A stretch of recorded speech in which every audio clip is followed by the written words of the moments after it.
Nathaniel Carter looked straight at his wife of 8 years and introduced her to the room as a friend of the family. Not his partner, not the woman who built his world from the ground up, a friend of the family. Amelia felt the words land like a slap across her face in front of 200 of Chicago's most powerful people. And Nathaniel, he was already turning away laughing at something Victoria Hale whispered in his ear.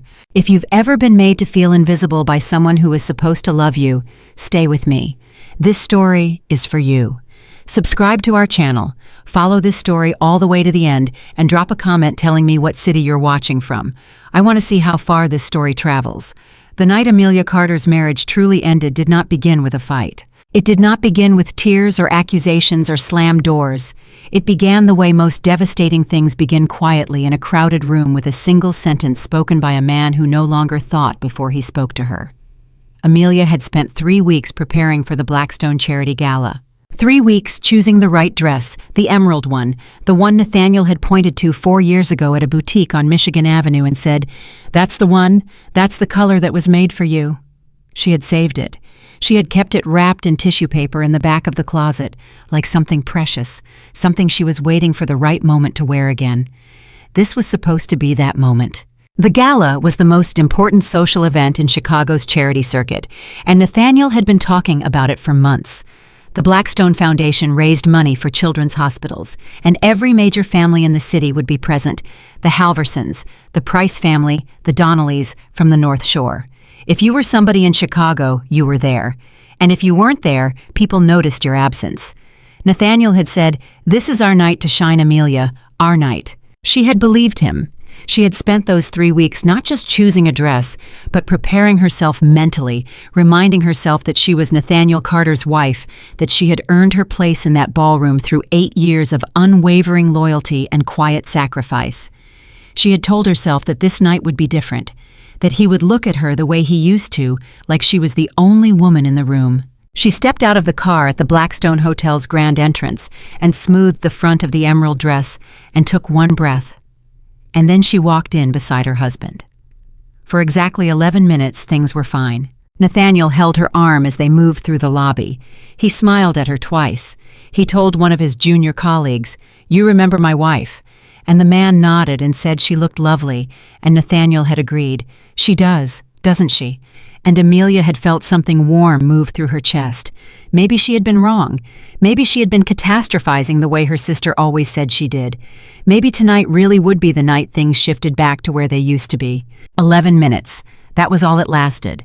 Because at the 11-minute mark, Nathaniel spotted Richard Hale across the ballroom. Richard Hale, the patriarch of the Hale investment family, the man whose firm Nathaniel had been courting for almost 2 years, the man whose partnership could take Carter Investments from a strong regional player to a genuine heavyweight in Chicago's financial world.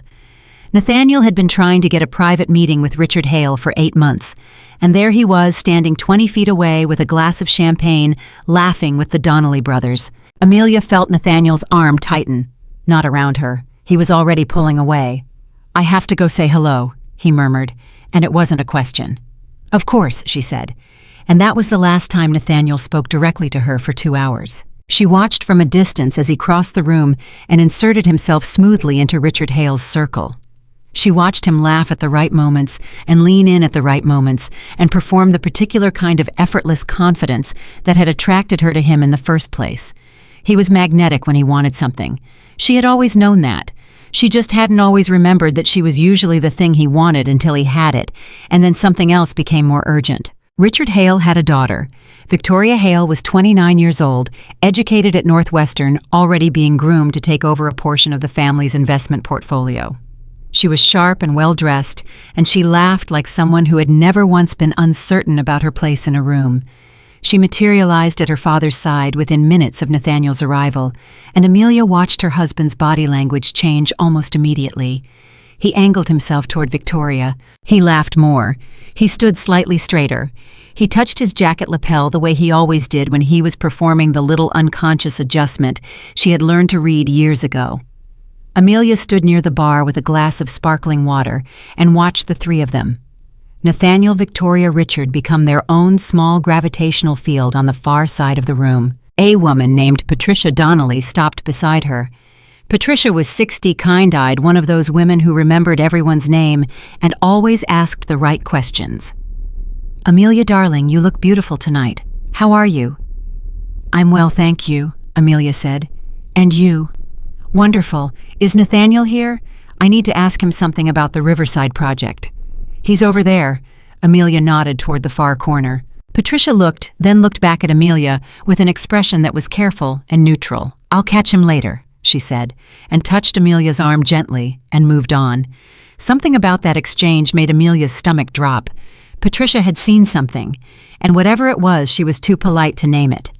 The next moment that broke something inside Amelia happened 40 minutes later. A group of guests near the entrance, a couple Nathaniel knew from a golf club on the South Shore, spotted her standing alone and crossed the room to say hello.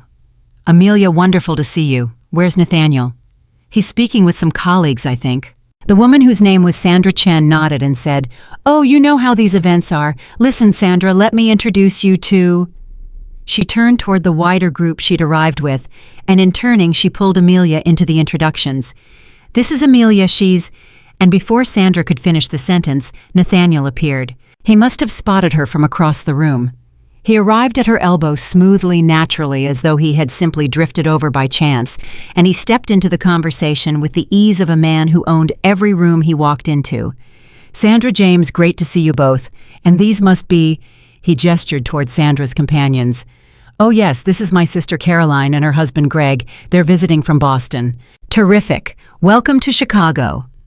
Nathaniel shook hands with everyone in the small circle, warm and confident. Then he gestured slightly, a small casual sweep of his hand. "You all know Victoria Hale, of course, Richard Hale's daughter. And this—" He paused. He gestured toward Amelia. "This is a friend of the family." The words landed. "A friend of the family." Amelia did not move. She did not flinch. 8 years of managing Nathaniel's world had taught her how to keep her face completely still when something was destroying her on the inside. She smiled. She nodded. She extended her hand to Caroline and Greg from Boston, and she said, "Lovely to meet you both." And her voice did not shake. But inside, something that had been cracking for a very long time finally broke clean through. A friend of the family. Not his wife, not Amelia, not the woman who had stayed up with him 3 nights in a row when the Garrison account was collapsing and he couldn't sleep. Not the woman who had driven his mother to chemotherapy appointments for 4 months while Nathaniel was in meetings. Not the woman who had written his apology letter to the Price family when he made a careless remark at a dinner party that nearly destroyed a business relationship. Not the woman who had quietly managed their household finances for 8 years while he made the deals and took the credit. A friend of the family. She excused herself 5 minutes later quietly, without drama. She moved through the ballroom toward the tall windows that overlooked downtown Chicago, and she stood there, and she looked out at the city lights reflected in the rain-wet streets below, and she breathed. She had not cried. She would not cry. Not here. But she made herself acknowledge what she had known for a long time and kept finding reasons not to say out loud. This marriage was over. Not because he had introduced her the wrong way at a party. It was over because this was who Nathaniel Carter had become, or maybe who he had always been, and she had spent 8 years quietly adjusting herself to accommodate it, making herself smaller, making herself easier, making herself into someone who would not cause complications, who would not ask too much, who would not need things at inconvenient times. And in doing so, she had become exactly what he had just called her, a shadow in her own life. Her phone buzzed in her small clutch purse. She looked at the screen. It was her younger brother, Daniel. She answered immediately. "Danny, what's wrong?" "Amelia, I'm sorry to call tonight. I know you're at the what happened." A pause. "It's Mom. They want to run more tests next week. The specialist in Evanston, he's recommending a second opinion before they proceed with the treatment plan and the consultation fee. Is Amelia, it's not covered by the insurance she has, and I've already put everything I have toward the last round of how much went 4,000. But I can cover part of it if you can." "I'll cover all of it," Amelia said. "Don't touch your savings. I'll transfer it tomorrow morning. Text me the doctor's information." "Amelia, you don't have to." "I want to. She's my mother, Danny. It's not a conversation. Send me the information." She heard him exhale. "Thank you. I'm sorry. I really am sorry for calling tonight." "Don't apologize for calling me when you need something. That's what I'm here for." She ended the call and stood there for a moment with the phone in her hand. $4,000 for her mother's medical consultation. She could handle that. She had her own savings account separate from the joint account she shared with Nathaniel, a habit she had developed years ago without fully examining why, as though some part of her had always been quietly preparing for exactly this moment. She thought about the joint account, about the assets that were technically shared between them, about the things she had signed, the documents she had reviewed with only partial attention because she trusted the man she had married to be honest with her about what she was agreeing to. She thought about a conversation she had overheard 6 months ago, Nathaniel on the phone in his office, voice low, using her maiden name in a sentence she had not fully understood at the time. She had knocked, and he had ended the call, and he had smiled at her and said, "Business call, nothing interesting," and she had believed him. Now, standing at the window of the Blackstone Hotel ballroom, with the rain running down the glass outside, she was not so sure. She put her phone away. She turned back to the room, and that was when she saw the man standing near the entrance. She almost didn't recognize him at first. Alexander Carter rarely appeared at public social events. He was the kind of presence you felt, rather than saw, the man that other powerful men referenced carefully, that newspapers mentioned obliquely, that business circles in Chicago spoke about with a specific kind of respect that was adjacent to something else, something quieter than fear, but sharper than admiration. I was in his mid-60s, gray-haired, still carrying the posture of a man who had never once forgotten what he was capable of. He wore a dark suit and no expression she could read. He stood near the entrance with a glass he had not touched, and he was watching the room. He was watching Nathaniel, and then almost imperceptibly he looked at her, for just a moment, long enough for her to understand that he had been there long enough to see what had happened. Amelia looked away first. She crossed the room toward the exit and found her coat and stood for a moment in the lobby. The evening had not yet reached its official end. The auction was still an hour away. The speeches hadn't started, but she knew with complete certainty that she would not be returning to the ballroom.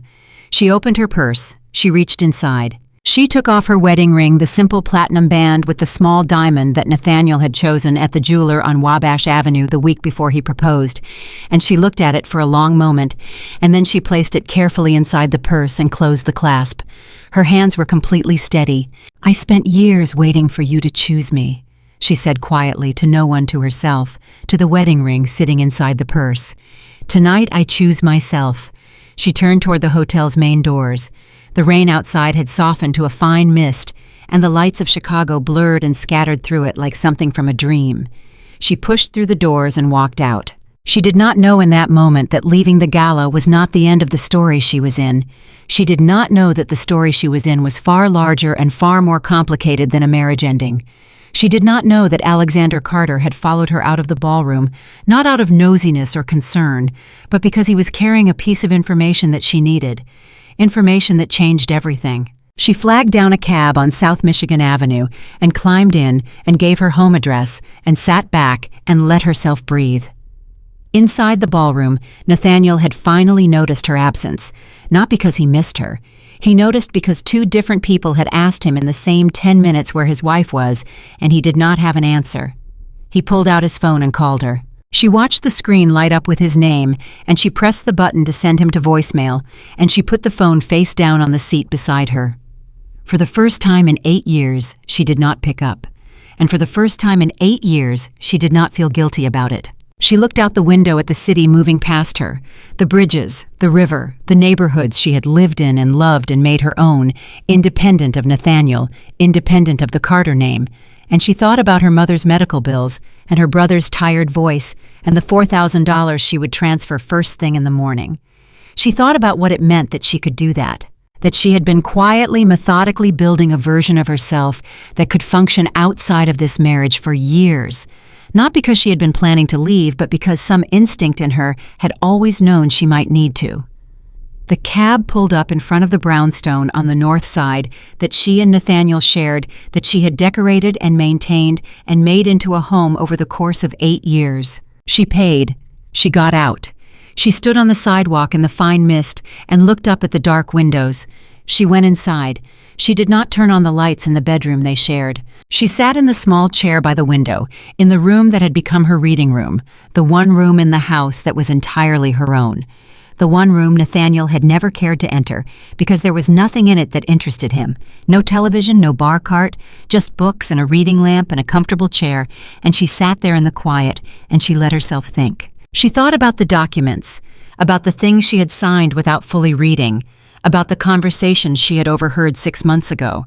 She thought about Alexander Carter standing at the edge of the ballroom watching his son with an expression she could not name. She thought about the fact that of all the people in that room, 200 of Chicago's most powerful and connected people, the only one who had looked at her directly, who had looked at her as though she was worth seeing, was a man she barely knew, her father-in-law. She pulled a blanket over her legs and opened the book she had been reading and then closed it without reading a single line. Her phone lit up again. Nathaniel. Again. She sent him to voicemail again. 3 minutes later, a text. "Where are you? People are asking." She read it twice. People are asking. Not, "I'm worried about you." Not, "Are you all right?" Not, "I'm sorry I didn't introduce you properly. I got caught up in things. Forgive me." People are asking. That was all she was to him by then. A variable in how he appeared to others. A component in the story he told about himself. She set the phone down and looked at the dark street outside the window, and she made a decision. Tomorrow she would call her attorney. Not because she was angry, because she was finally clear. She closed her eyes and breathed in the quiet of the room that was hers, the books, the lamplight, the rain against the glass, and for the first time in a very long time, she felt the particular relief of someone who has stopped pretending. She did not know yet that the decision she had made tonight was going to open doors she didn't know existed. She did not know that Alexander Carter was already on his phone calling his driver to take him back to the Carter estate on the North Shore. She did not know that Alexander Carter had seen everything tonight, not just what had happened to her, but why. And the why was the part that changed everything. Because Nathaniel's behavior at the gala, the dismissal, the performance, the strategic positioning with the Hale family was not simply the cruelty of a man who had stopped loving his wife. It was calculated. Alexander had watched his son work the room tonight, the way a chess player moves pieces, and what he had seen made his jaw tighten with something he had not felt in a long time: shame. He had watched Nathaniel introduce his wife of 8 years as a friend of the family, not out of thoughtlessness, but because it was useful. Because there was a man in that room, a specific man who needed to believe that Nathaniel Carter was unattached, unencumbered, available for a particular kind of arrangement that required a certain personal freedom. Alexander knew the man. He knew the arrangement. He knew the name that arrangement was attached to. And he knew that Nathaniel had no idea how deep the water was that he was wading into. He sat in the back of his car and looked out at the wet Chicago streets and thought about the conversation he needed to have. Not with his son, with his daughter-in-law. The woman he had watched walk out of the ballroom tonight with her spine straight and her face composed and her heart breaking in a way she refused to let anyone see. He had recognized something in her in that moment at the window when she thought no one was looking. He had recognized it because he had seen it once before, in a woman he had loved more than anything in his life, a woman who had also been left standing alone while the room moved around her. A woman who had died 14 years ago without ever hearing him say the words he should have said 1,000 times. Alexander Carter stared out at the city he had spent 40 years building and protecting, and he made his own decision. He would not let another woman in his family disappear into silence. He would not let Amelia Carter become a casualty of his son's ambition and someone else's manipulation. He would tell her the truth, all of it, and then he would let her decide what to do with it. Because that was the thing his son had never understood about power. Real power was not the ability to control people. Real power was the courage to trust them with the truth. The car pulled onto Lakeshore Drive, and the city spread out beside them, the lake and the lights and the rain, and Alexander Carter, the man Chicago's most powerful families quietly feared, sat back in his seat and thought about a woman he barely knew, and how much he owed her, and how little time he might have to make it right. The call came at 7:15 the next morning. Amelia had not slept. She had sat in her reading chair until almost 3, and then she had moved to the bed and lain on top of the covers in her clothes and stared at the ceiling until the first gray light came through the curtains. She had not cried. She had done her thinking the hard, honest kind that you can only do in complete silence when there is no one around to perform composure for. By 6:30, she had already transferred $4,000 to her brother Daniel's account and sent him the confirmation. By 7, she had drafted a short email to her attorney, Margaret Holloway, asking for the earliest available appointment to discuss a personal legal matter. She had not used the word divorce in the email. She wasn't sure why. Maybe because saying it out loud, even in writing, made it something she could not take back. She didn't want to take it back. She just wasn't ready for it to be a word yet. She needed it to still be a decision for a few more hours. Her phone rang at 7:15, and she looked at the screen expecting Nathaniel. He had called 4 more times the previous night after she'd sent him to voicemail and then gone silent around midnight. But the number on the screen was not Nathaniel's. It was a number she did not recognize, a Chicago area code, but not one she knew. She almost didn't answer. Something made her. "Amelia." The voice was quiet, direct, unmistakably controlled. "This is Alexander Carter." She sat up straighter without meaning to. "Alexander, I apologize for calling at this hour. I want to ask if you would be willing to meet with me today. Not at the house, somewhere neutral. There's a place on Dearborn I use for private conversations. Nothing formal, just the two of us." There was a pause. She waited to feel something, suspicion or wariness or the particular discomfort of being summoned by a man known for expecting compliance. Instead, she felt something closer to curiosity. "Why?" she asked. A brief silence on his end. She had the impression he was choosing words carefully, not evasively, but precisely. The way a man does when he has learned that imprecision causes damage. "Because I saw what happened last night," he said, "and because there are things you don't know that you deserve to know. Things that affect you directly. I'm not asking you to trust me. I'm asking you to give me 1 hour. You can walk out at any point." Amelia stood up from the bed and crossed to the window. "Does Nathaniel know you're calling me?" "No." "Is this about convincing me to stay in the marriage?" "No." The answer came without hesitation. "It is not."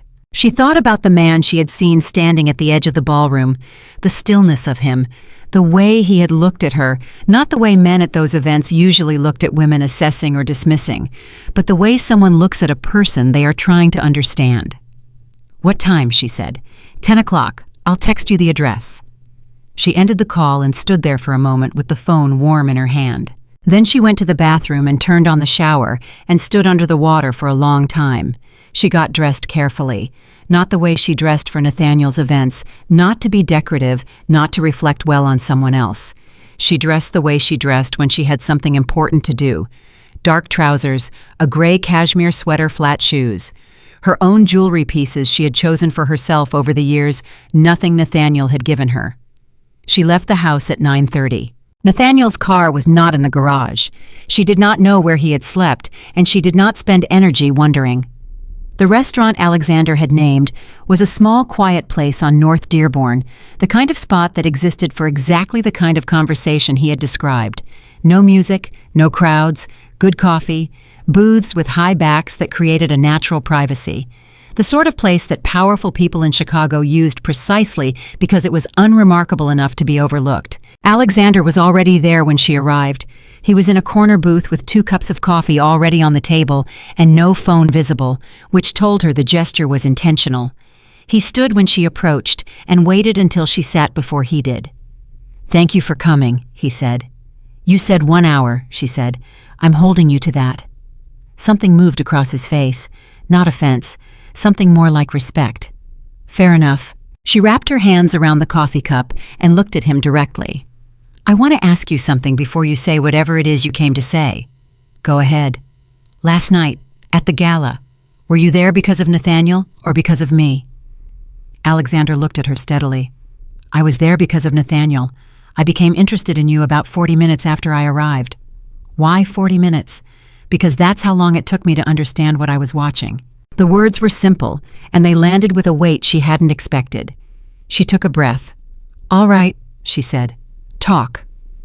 Alexander set down his cup and folded his hands on the table. He was the kind of man who used stillness the way other men used volume as a form of authority. But sitting across from him now in the plain light of a quiet restaurant, she noticed something she hadn't seen the night before. He looked tired, not physically tired.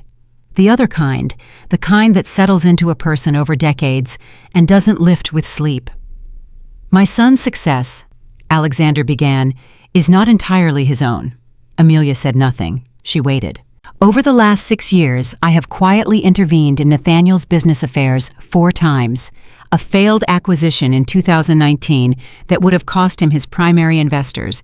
I stepped in through a third party and absorbed the loss.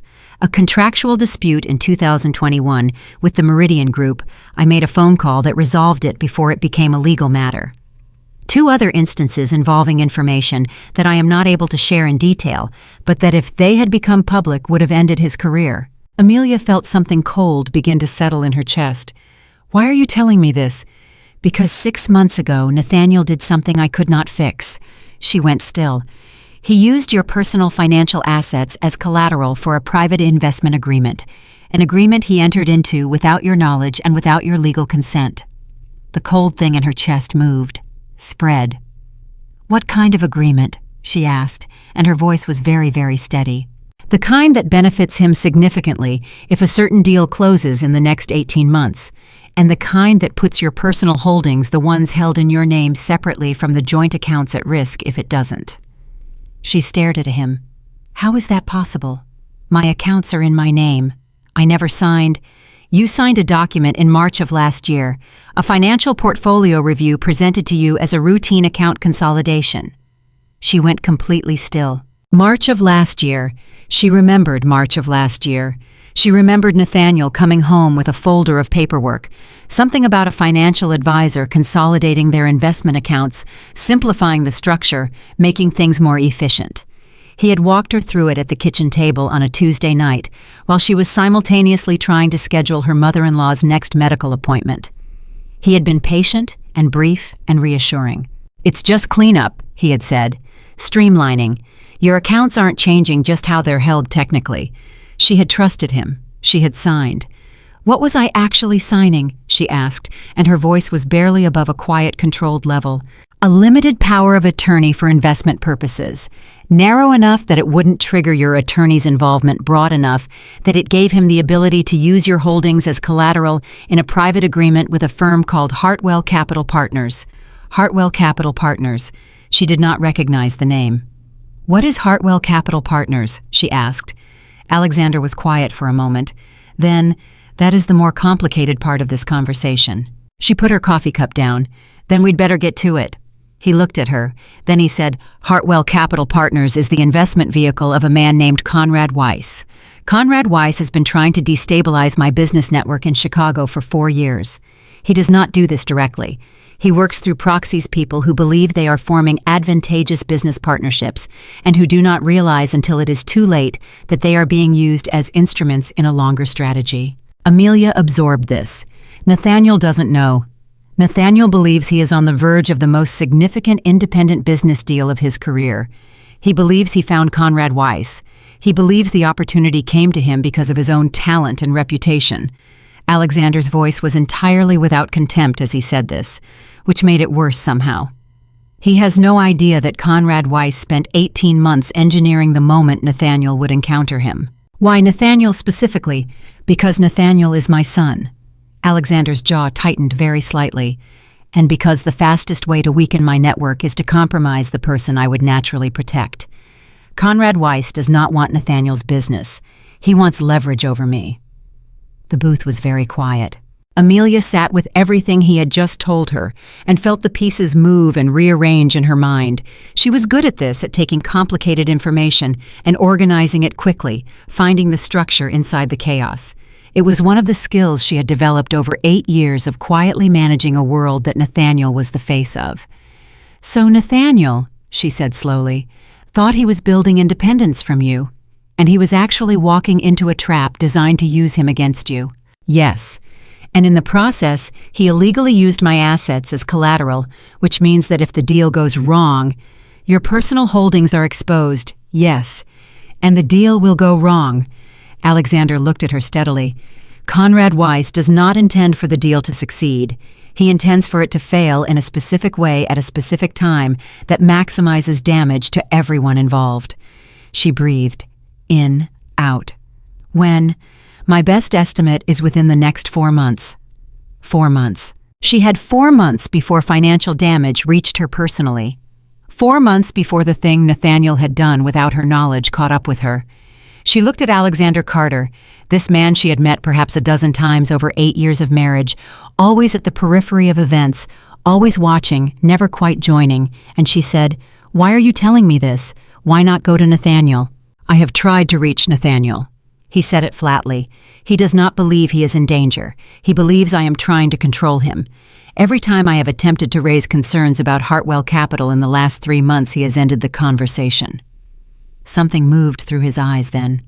"My son and I have not spoken directly in 9 weeks." 9 weeks. She had not known that. She had not known there was a silence between them. Nathaniel had mentioned his father in passing casual references, nothing that suggested an estrangement. "Why didn't you tell me sooner?" she asked.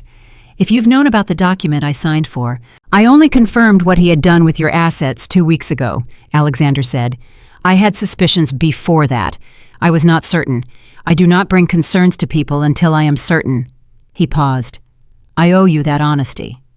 Amelia sat back. She looked at her coffee cold now, untouched for the last 10 minutes.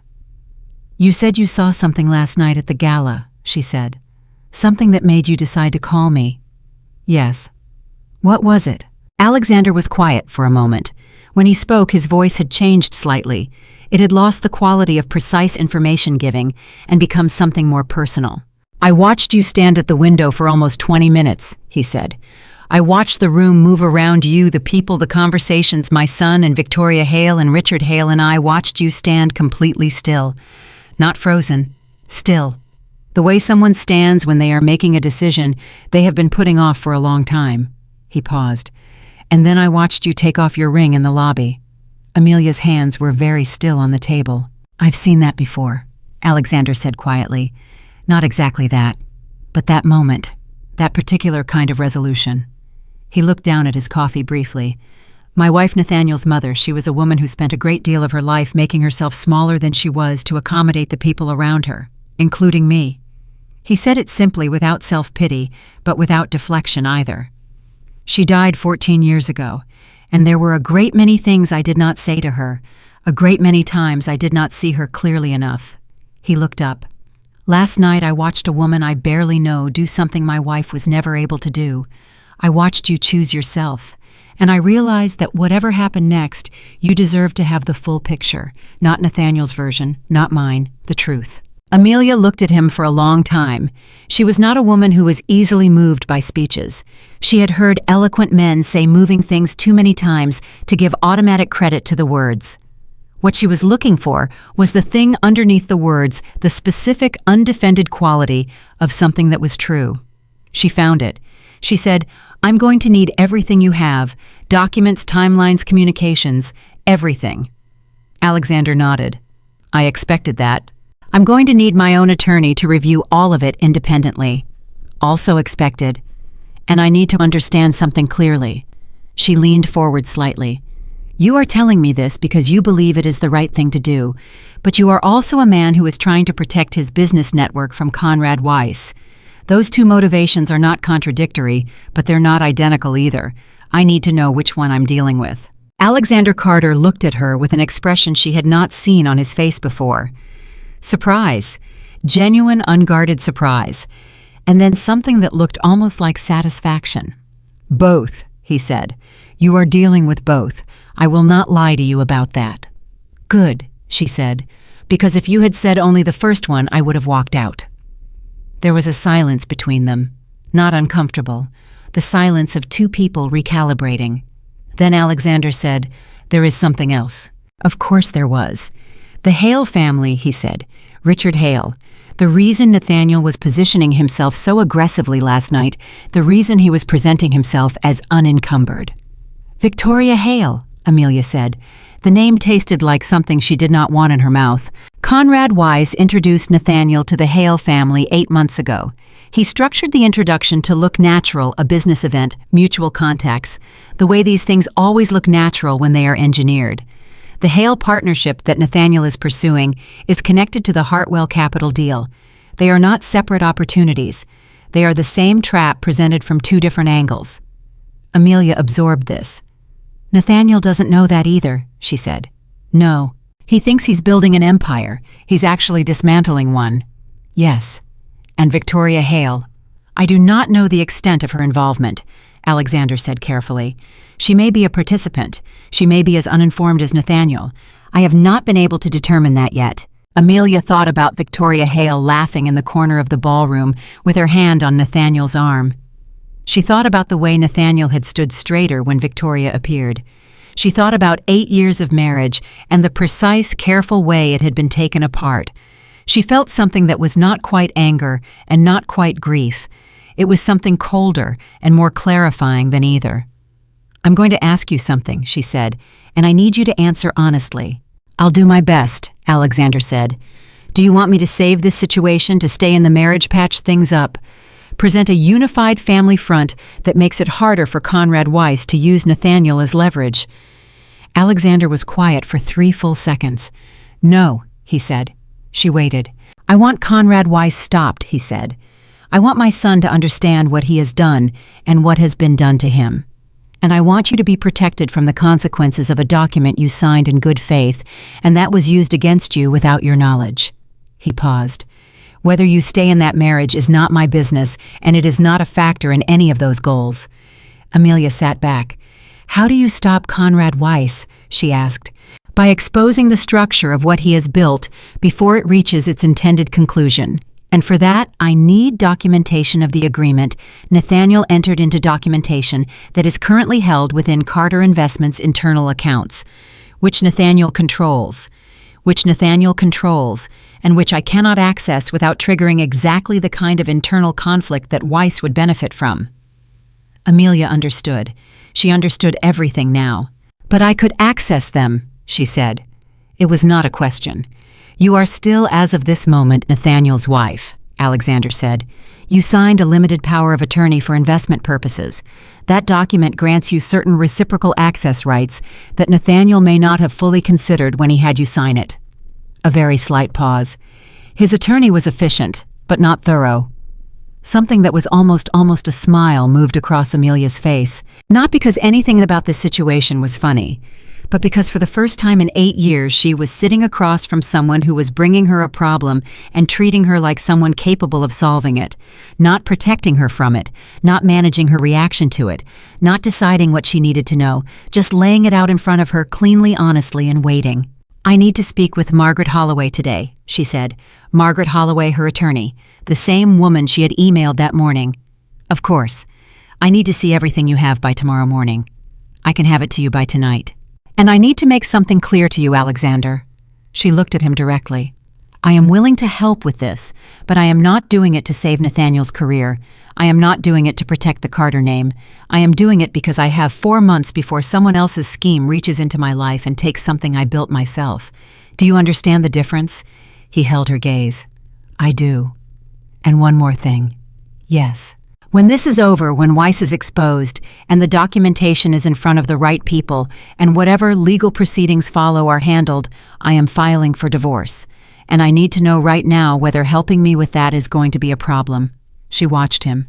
Alexander Carter, the man, Chicago's most powerful families, quietly feared, sat across from his daughter-in-law in a quiet restaurant on North Dearborn and looked at her with an expression that was, she realized, the first completely unguarded one she had ever seen on his face. No, he said, it will not be a problem. The words were quiet, simple, and she believed them. She believed them because she was watching his face and not his words, and his face told her something, his carefully controlled voice almost concealed. He was relieved. He was relieved because someone was finally going to do what he had been unable to do, cut through the web his son had walked into, protect the people who needed protecting, and do it without asking him to pretend that family loyalty required looking away from the truth. They spoke for another 40 minutes. She asked questions, and he answered them without evasion. She pushed back on 2 pieces of information where his explanation felt incomplete, and he filled in the gaps without defensiveness. By the end, she had 3 pages of notes in the small leather notebook she always carried, and a clearer picture of the situation than she suspected anyone else outside of Alexander's private circle currently had, including Nathaniel. When she stood to leave, Alexander stood as well. Amelia, he said. She paused. He seemed to consider what he was about to say carefully. I know that nothing I do repairs what happened in that marriage. I know that. I'm not trying to frame this as a debt I'm repaying." "Then what are you framing it as?" He looked at her. "An apology," he said. "For the years I watched and said nothing. I should have said something a long time ago." Amelia looked at him for a moment. She nodded. Once. She did not say it was fine because it wasn't, and she had stopped pretending things were fine. She did not say it was all right because it wasn't that either, but she accepted the acknowledgement, and that was something. She left the restaurant and stood on North Dearborn with her notebook in her hand, and the November air cold against her face, and she thought about everything that had just been handed to her. Conrad Weiss, Hartwell Capital, a document she had signed without knowing what it was. A trap built over 18 months that was designed to take down the Carter family through its most vulnerable point, a man who wanted to prove himself and had been given the perfect opportunity to do exactly the wrong thing. She pulled out her phone and called Margaret Holloway's office. "Margaret Holloway's office, how can I help you?" "This is Amelia Carter. I sent an email this morning. I need to move that appointment to today, if at all possible. This afternoon. And please tell Margaret it's more complicated than the email suggested." A pause. Keyboard sounds. "She has a 2:30 Mrs. Carter." "I'll be there." She hung up and started walking. She did not call Nathaniel. He had called her twice more that morning, once at 8, once at 9:15, and she had sent both to voicemail. He had texted at 9:30, "We need to talk. Please call me." She would talk to him, but not yet. Not before she had spoken to Margaret. Not before she had reviewed the documents Alexander was sending. Not before she knew exactly, legally, precisely, completely what Nathaniel had done with her assets and what her options were. She had lived for 8 years in a marriage where she was always responding to other people's timelines. Nathaniel's schedule, Nathaniel's priorities, Nathaniel's version of what needed to happen next. She was done living in someone else's timeline. She walked 4 blocks before she stopped and stood still on the sidewalk and let herself feel it, the full weight of what she had just learned. He had used her. Not in the vague, emotional way she had been telling herself for the last year. Not just the neglect and the dismissal and the slow erasure of her presence in his life. He had used her materially, legally, financially. He had sat across from her at a kitchen table with a folder of documents and a reassuring voice, and he had taken something that was hers without telling her what he was taking. She stood on the sidewalk and breathed and let herself feel the anger. Not the helpless kind. Not the kind that swallows you. The useful kind, the kind that clarifies. She had 4 months. She had Margaret Holloway. She had Alexander Carter and whatever he was about to send her.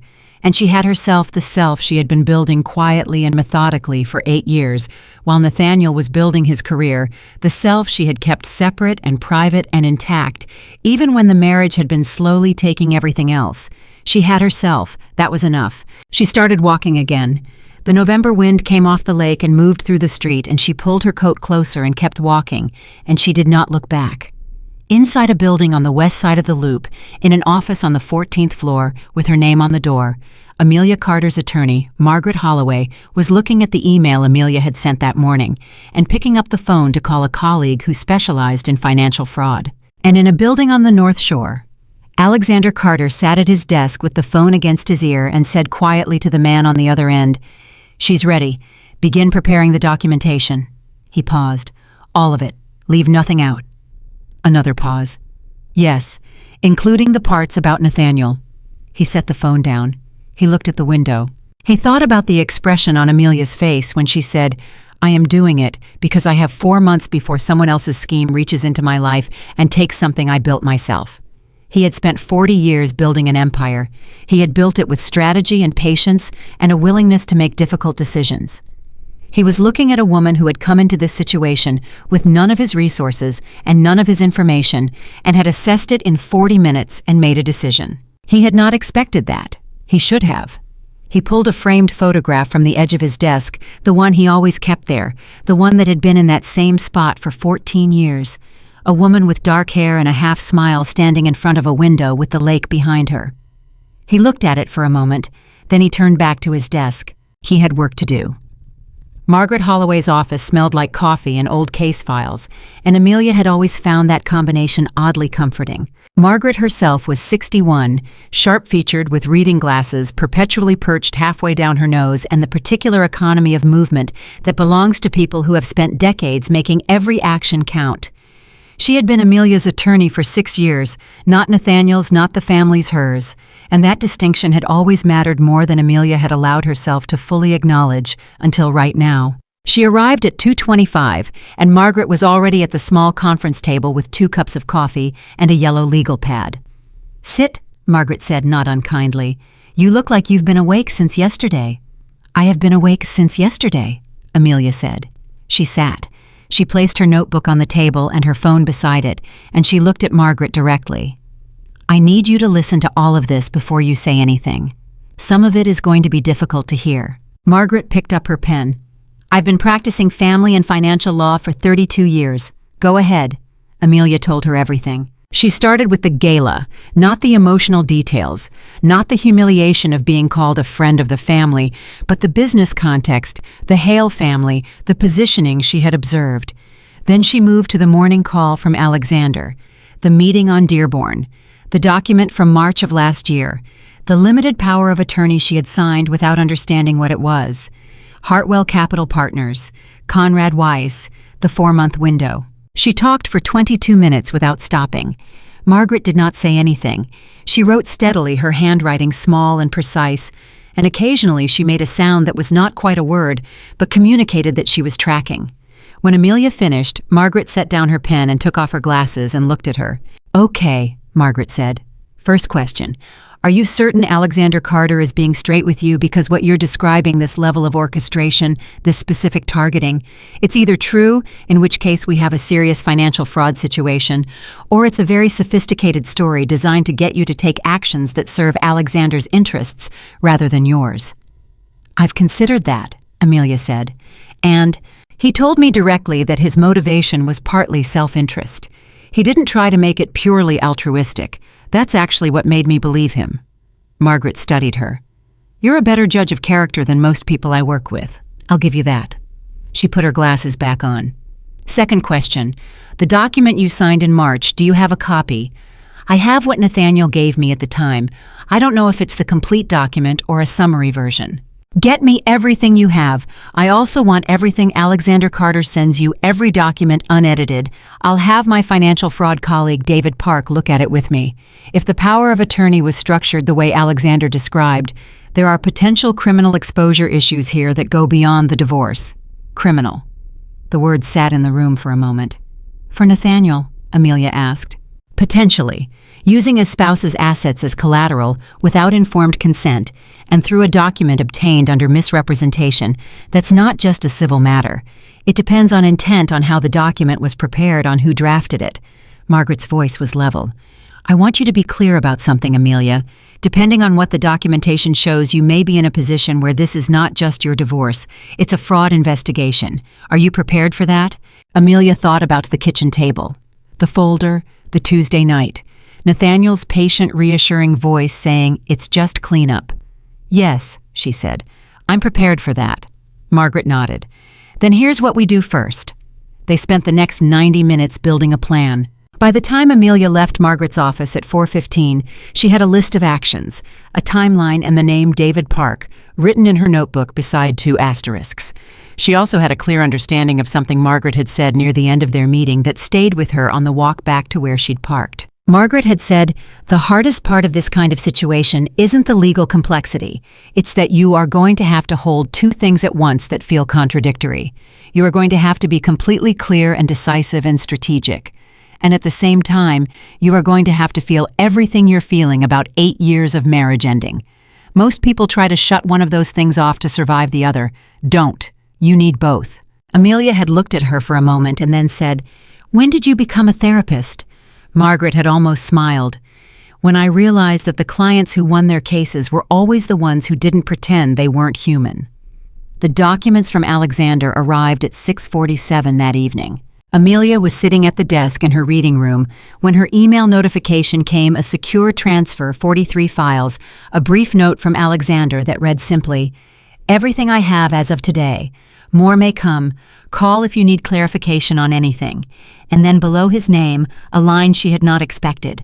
I am sorry, this is the world my son pulled you into. She looked at that line for a moment.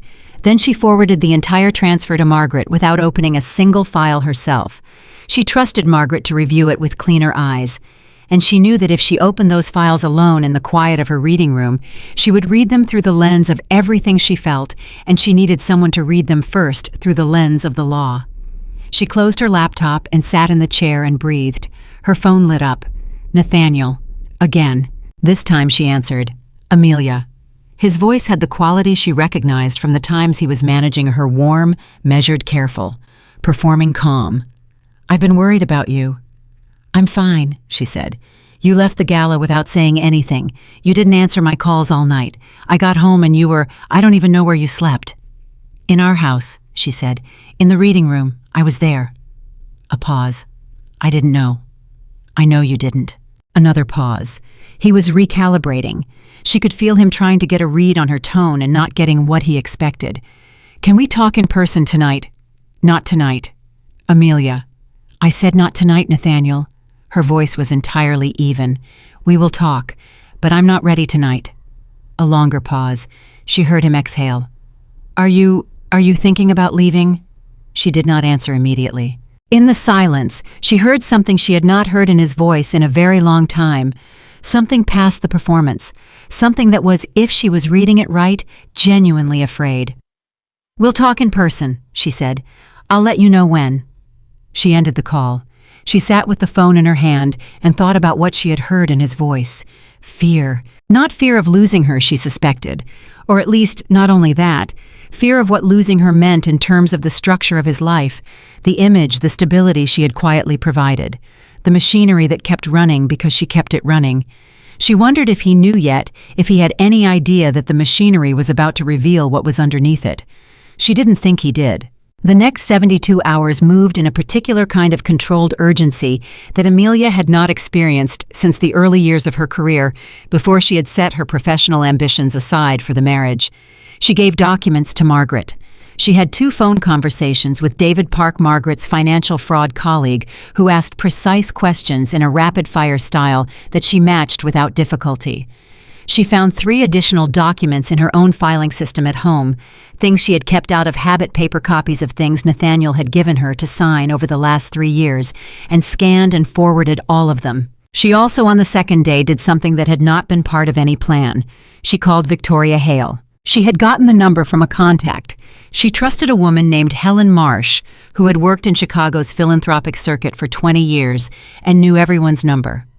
Amelia had not explained why she needed it.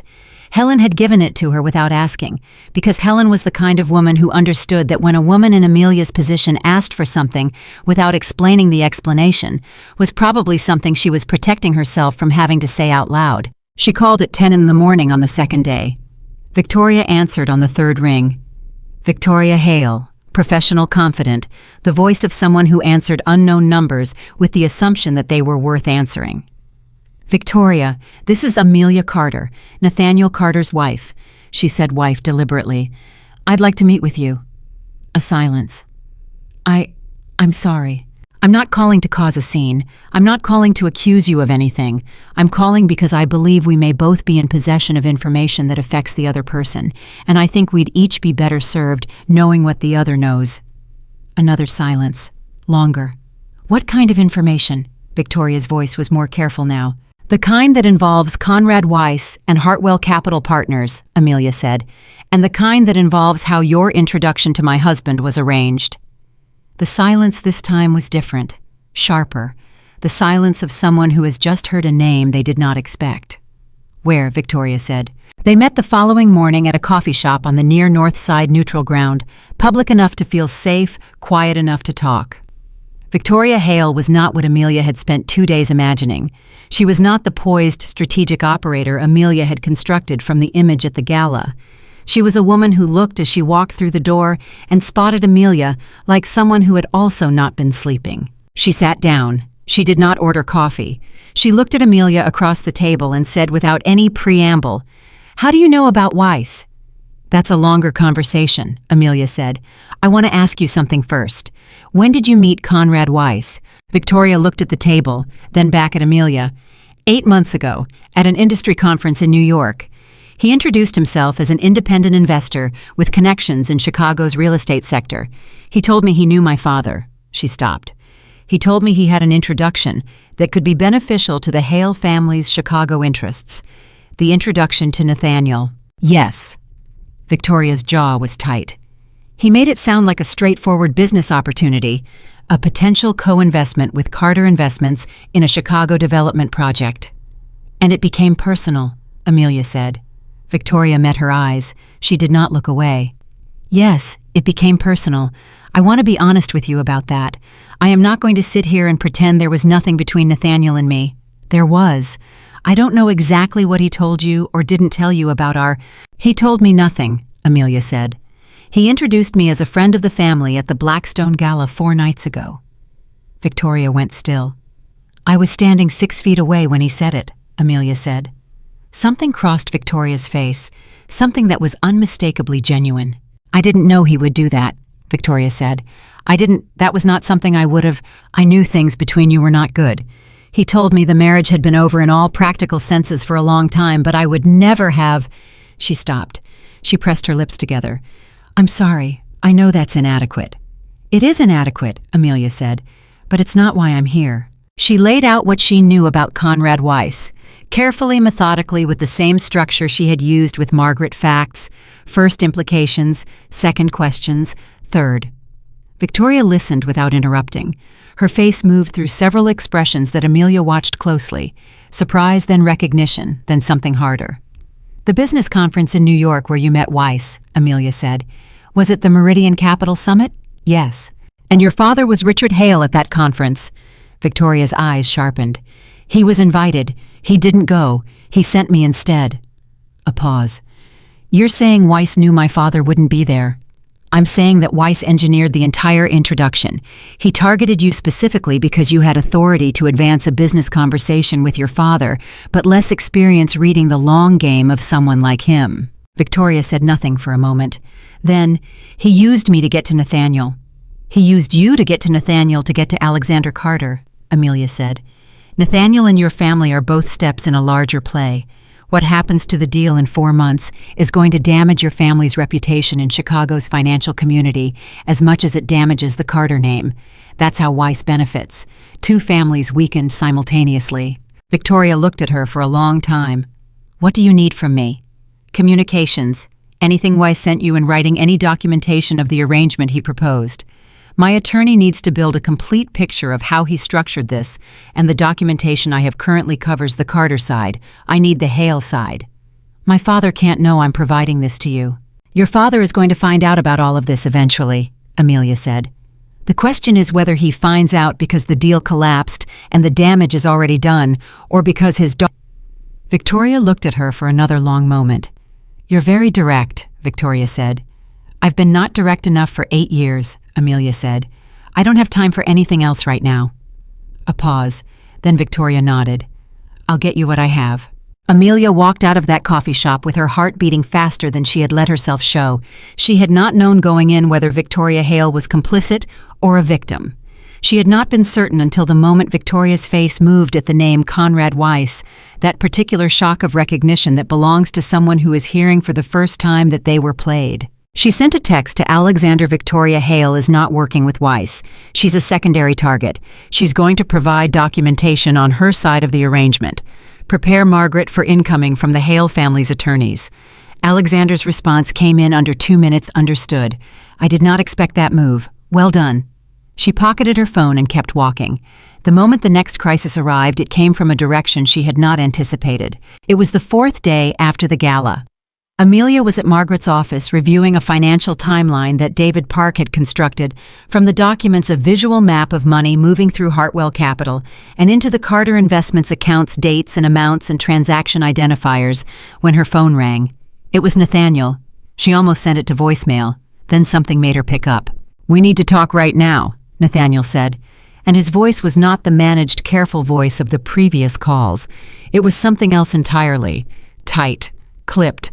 the voice of someone who has just received information that has changed their understanding of their situation. "I'm in a meeting," she said. "With who?" She paused. "My attorney." Silence. A long one. "Your attorney." He said it slowly, processing. "Amelia, what are you doing?" "What I should have done a long time ago." "If this is about the gala, if this is about how I introduced you, it's about the document I signed in March," she said. "The one you told me was a routine account consolidation." The silence this time was different from any silence she had heard from him before. It was the silence of someone whose story has just fallen apart. "How do you know about—" He stopped himself. She could hear him breathing. "Who told you? That doesn't matter right now." "The hell it doesn't." And there it was, the real voice, the one underneath the management and the performance and the Carter polish. Raw, a little desperate. "Was it my father? Did he contact you, Amelia? Listen to me, whatever he told you about that document about Hartwell, he doesn't understand the full picture. He never does. He thinks he controls everything, and he doesn't understand that I was building something that—" "Nathaniel," she said his name with a flatness that stopped him. "You signed my name to something without my informed consent. Whatever the reason, whatever the opportunity you thought you were building, that is what happened. And I need you to understand right now that I know exactly what you did, and I have the documentation, and my attorney is looking at it." Another silence. Different again. Quieter. "Are you divorcing me?" he asked. Just like that. Direct, stripped of everything else. "Yes," she said. The word came out without hesitation, without grief. Just truth. "I am divorcing you," she heard him breathe. "The Hartwell deal," he said, and his voice had changed again. Smaller. "If you go after that documentation publicly, if this becomes a legal proceeding, the deal collapses. Everything I've been building for 2 years. Nathaniel," she cut him off gently but completely. "The deal was never real. You need to hear that from someone. The deal was never real. Conrad Weiss built it to destroy you. He built it to get leverage over your father. You have been being used for 18 months, and the deal was always going to collapse, but on his timeline, and in a way that was designed to do maximum damage to you and to the Hale family." Silence. "That's not—" He stopped. "That's not what's happening." "Call your attorney," she said. "Not your business attorney, your personal attorney, today. Tell them everything about Hartwell Capital and Conrad Weiss, and let them tell you independently what they see. Then call me back." She ended the call. Margaret looked up from across the table. She had heard enough of the conversation to understand the general shape of it. She said nothing for a moment. Then she said, "How are you doing?" "I'm fine," Amelia said. "I didn't ask how you're functioning. I asked how you're doing." Amelia looked at her legal pad, at the financial timeline David Park had built, at all the documented proof of the ways the man she had spent 8 years loving had hollowed out the center of the life they built together. "I'm sad," she said, "and I'm not going to stop. Both things are true." Margaret looked at her for a moment. Then she picked up her pen. "Good," she said. "Let's keep going." The call from Nathaniel's personal attorney, a man named Gerald Fitch, whom Amelia had met at a dinner party 3 years earlier and filed away as someone quietly competent, came 26 hours later. Not to her, to Margaret. She heard about it secondhand in a phone call from Margaret at 7 in the evening. "Gerald Fitch reached out this afternoon," Margaret said. "He's done his own review. He's not disputing the core of what we have. I want to be precise here, he's not conceding anything formally, but he's asking for a conversation about resolution." "Resolution," Amelia repeated. Nathaniel's position changed in the last 24 hours. "My read is that Fitch did exactly what you told Nathaniel to do. He reviewed the Hartwell documentation independently, and he arrived at the same conclusions we did, which means Nathaniel knows he's exposed on multiple fronts. The unauthorized document, the collateral use, and now the larger fraud picture, which implicates him as a participant in a scheme, even if he was an unwitting one. "I wasn't malicious," Amelia said. "He was reckless and he was arrogant, and he didn't think about the consequences for me. But he wasn't deliberately defrauding me." "Intent matters legally," Margaret said, "but it doesn't change what happened to your assets." "I know that." "So," Margaret's voice became very matter-of-fact, "Gerald Fitch wants a meeting. All 4 of us, you, Nathaniel, me, Gerald. Where do you stand?" Amelia was quiet for a moment. She was standing at the window of her reading room, looking at the dark street below, and she was thinking about a conversation she had not yet had, a conversation that had been waiting since the moment she walked out of the Blackstone Hotel. "I'll meet with him," she said, "but I want one thing to happen first." "What?" "I need to meet with Nathaniel alone, without attorneys, before any formal proceedings." A pause. "Why?" "Because there are things I need to say to him that are not legal in nature, and I need to say them before we sit down across a conference table and it becomes only about the law." Margaret was quiet for 3 seconds. "That's your right. Be careful." "I'm always careful," Amelia said. "No," Margaret said, not unkindly. "You're always composed. It's not the same thing. Be careful." The meeting happened 2 evenings later in the brownstone on the north side that had been their home. Amelia arrived at 7. She had not lived there since the night of the gala. She had been staying in a short-term rental that a friend had arranged, but she had her key and she used it, and she walked into the house that still smelled like 8 years of her life. Nathaniel was in the kitchen.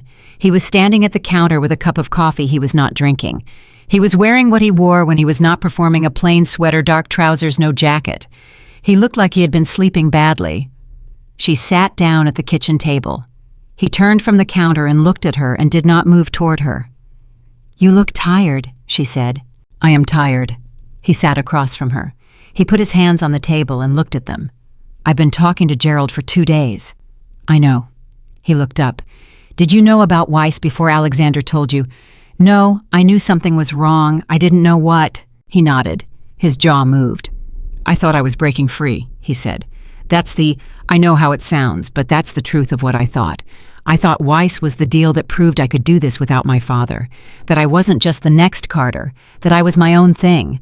She looked at him. "He played me," Nathaniel said, and there was no self-protection in his voice now, just the plain acknowledgement of it.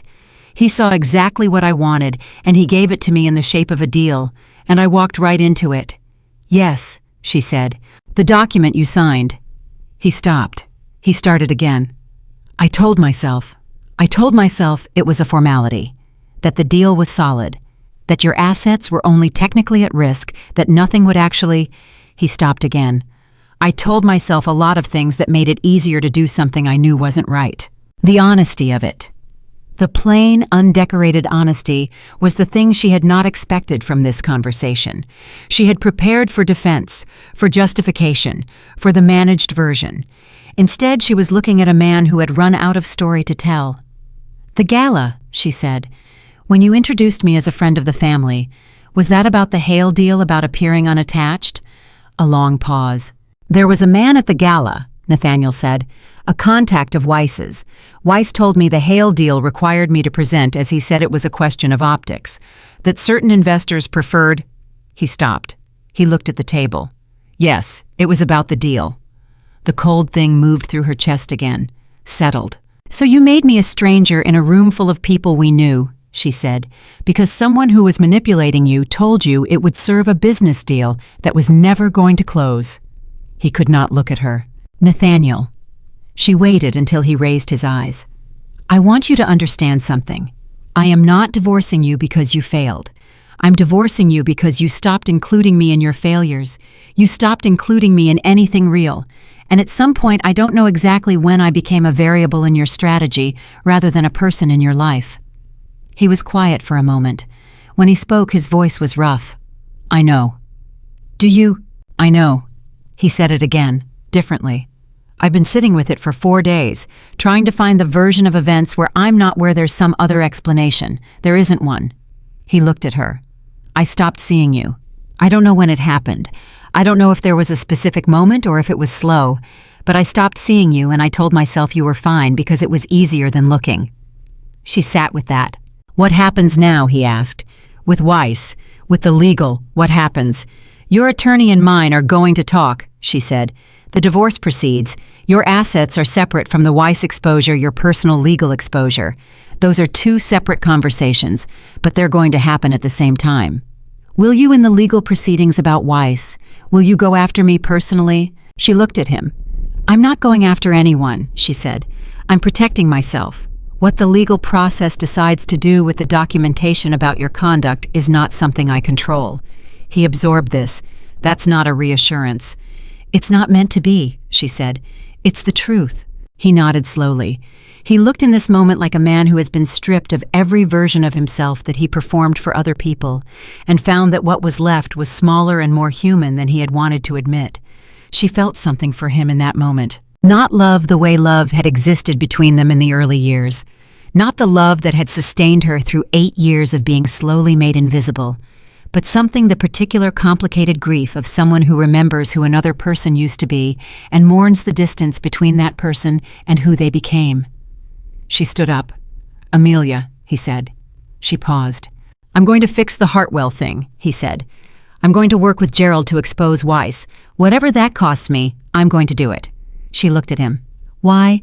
"Because you told me to call Gerald, and Gerald told me the same thing you told me on the phone. The deal was never real, and I spent 2 years building something on a foundation someone else dug out from underneath me."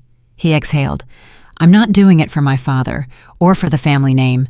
I'm doing it because I am tired of being someone else's instrument." She thought about a conversation in a quiet restaurant on North Dearborn, about a man who had said real power was the courage to trust people with the truth. Like father, like son, she thought, but slower and more painful. "Then do it," she said. "Do it well." She walked to the door. Behind her, Nathaniel was still sitting at the kitchen table, hands on the table, looking at the space where she had been. She left the house and walked to her car and sat in the driver's seat for a moment in the dark. She was not shaking. She was not crying. She was something she had been working her way toward for 4 days now, through the documents and the attorneys and the meetings and the conversations. She was clear, and in the silence of the car and the dark street outside the brownstone that had been her home, she let herself feel all of it, the grief, the anger, the relief, the exhaustion, and she did not push any of it away. She felt it. And then she started the car. She drove. Somewhere across the city in a building on the North Shore, Alexander Carter's phone lit up with a message from a blocked number. 3 words. "We know you're moving." Alexander looked at the message for a long moment. I typed back 4 words. "Then you know it's over." He set the phone down. Conrad Weiss had just made his first visible mistake. He had let Alexander know he was watching, which meant he was afraid. And Alexander Carter had been dealing with afraid men for 40 years.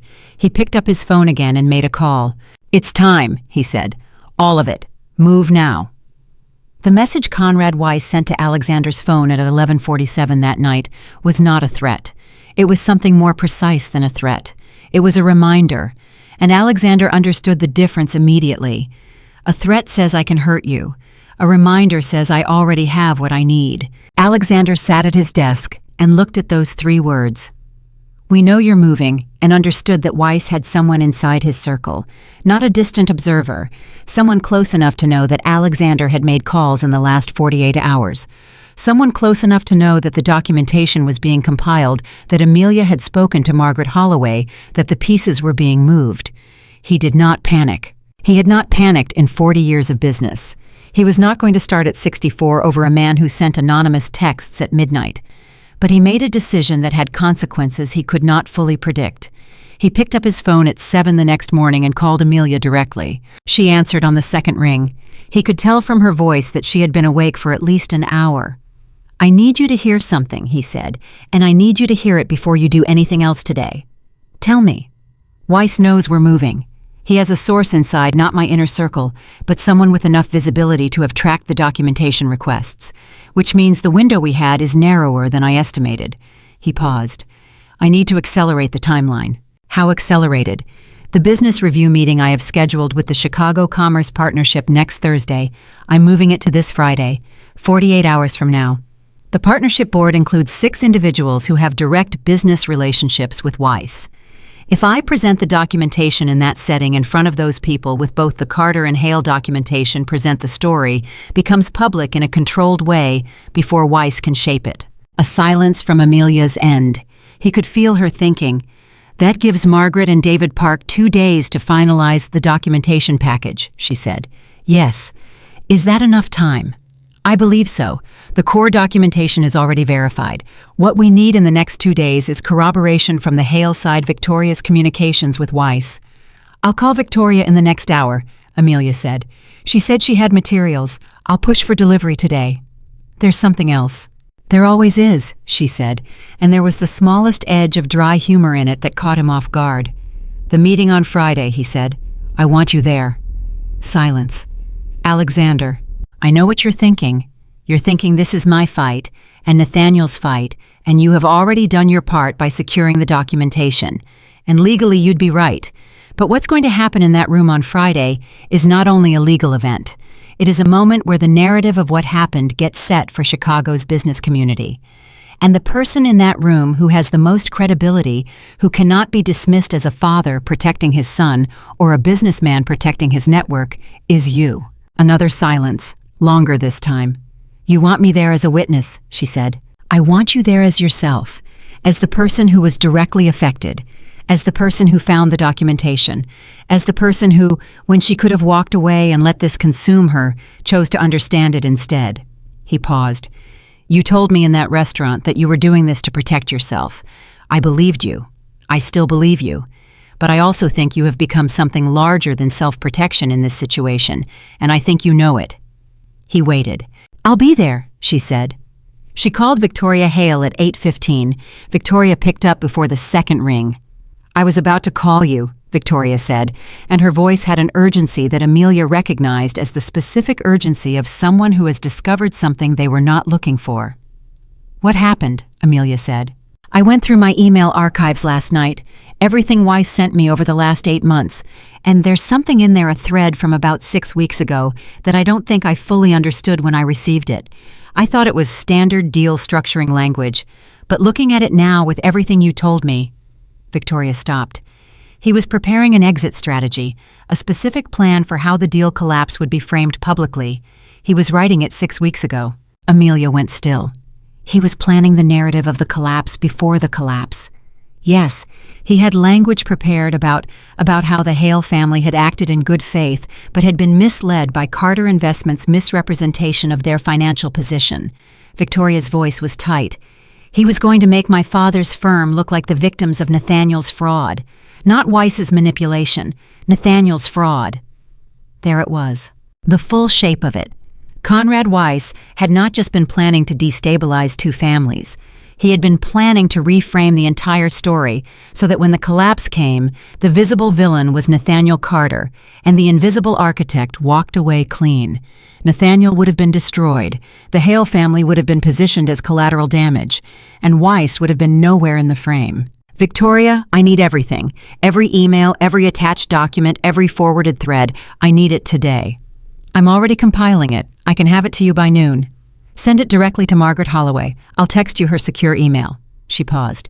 And Victoria, your father needs to know. A long silence. I know. Do you want help with that conversation? Another silence shorter. No, I'll do it myself. A pause. Amelia, what Weiss had planned if you hadn't done what you did, if you hadn't come to me, my family would have spent the next decade trying to clear our name from something we didn't do. I know, Amelia said. Why did you come to me? You could have just used what you had.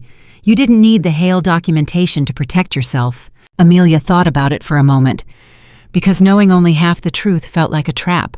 And because I don't operate the way Weiss does, I don't use people as instruments. I came to you because you deserved to know what was happening to you. Victoria was quiet. Thank you, she said finally. And it was not a social thank you. It was the kind that costs something. The next 48 hours were the most compressed and precise of Amelia's adult life. The documentation arrived from Victoria at 11:43 in the morning.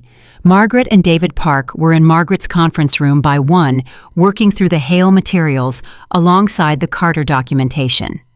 Amelia joined them at 2 and stayed until 9 at night, reading and organizing and flagging inconsistencies and building the chronological map of Weiss's scheme that would be presentable to a non-legal audience on Friday.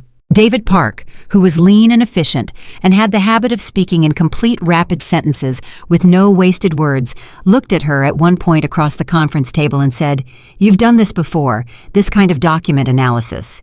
"I worked in financial compliance before I was married," she said. He looked at her. "Why did you stop?" She looked back at him. "I'm trying to remember," she said. He almost smiled. He went back to his documents. The call from Nathaniel came at 6 on Thursday evening, the night before the meeting. He had spoken with Gerald Fitch. Gerald had spoken with Margaret. The parameters of the divorce proceeding had been outlined, preliminary, not final, but enough to establish the framework. He was not contesting the core of what had happened with the document. He was not contesting the divorce. He was as far as Amelia could determine from the outline Margaret had shared, behaving with a dignity that she had not been certain he still had access to. But that was not why he was calling. "I heard about the meeting tomorrow," he said. She had expected this. "Gerald told you." "Gerald told me. He also told me what Weiss had planned, the exit narrative, the part where I become the visible fraud." A pause. "I want to be there tomorrow." "Nathaniel, I know I'm the last person you want in that room. I know what I did to you with the document, with the gala, with all of it. I'm not asking you to forgive any of that. I'm asking for the chance to stand up in front of those people and not hide behind my father or my attorney or anyone else." His voice was steady, but underneath the steadiness there was something effortful. "I want to be the one who names what Weiss did, not my father, me." She was quiet for a moment. She thought about what he had said in the kitchen of their house. "I am tired of being someone else's instrument." "Have you talked to your father about this?" she asked. "Not yet. I'm talking to you first." That surprised her.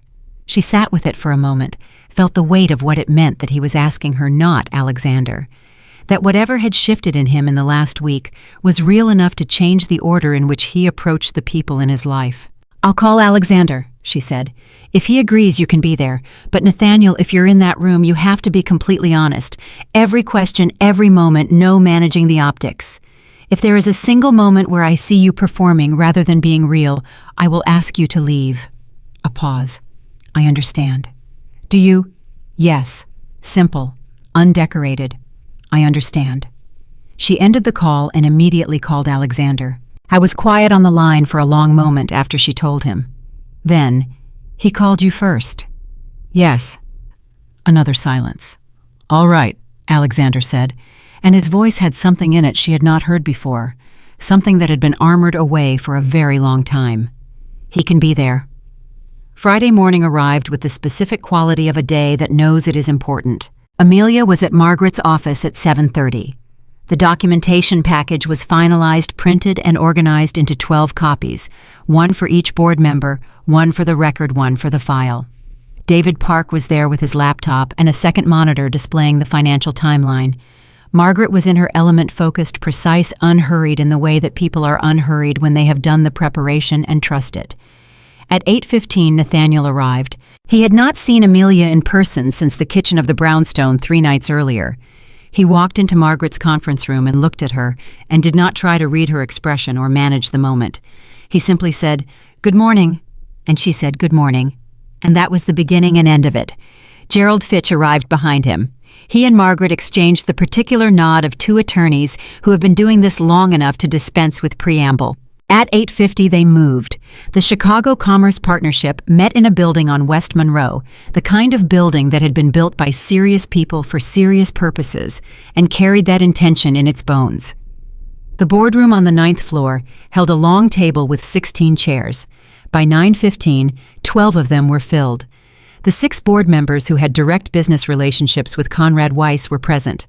Alexander had known they would be, had counted on it. Amelia sat 3 seats from Alexander, with Nathaniel between them. It was not planned, it was simply where they ended up.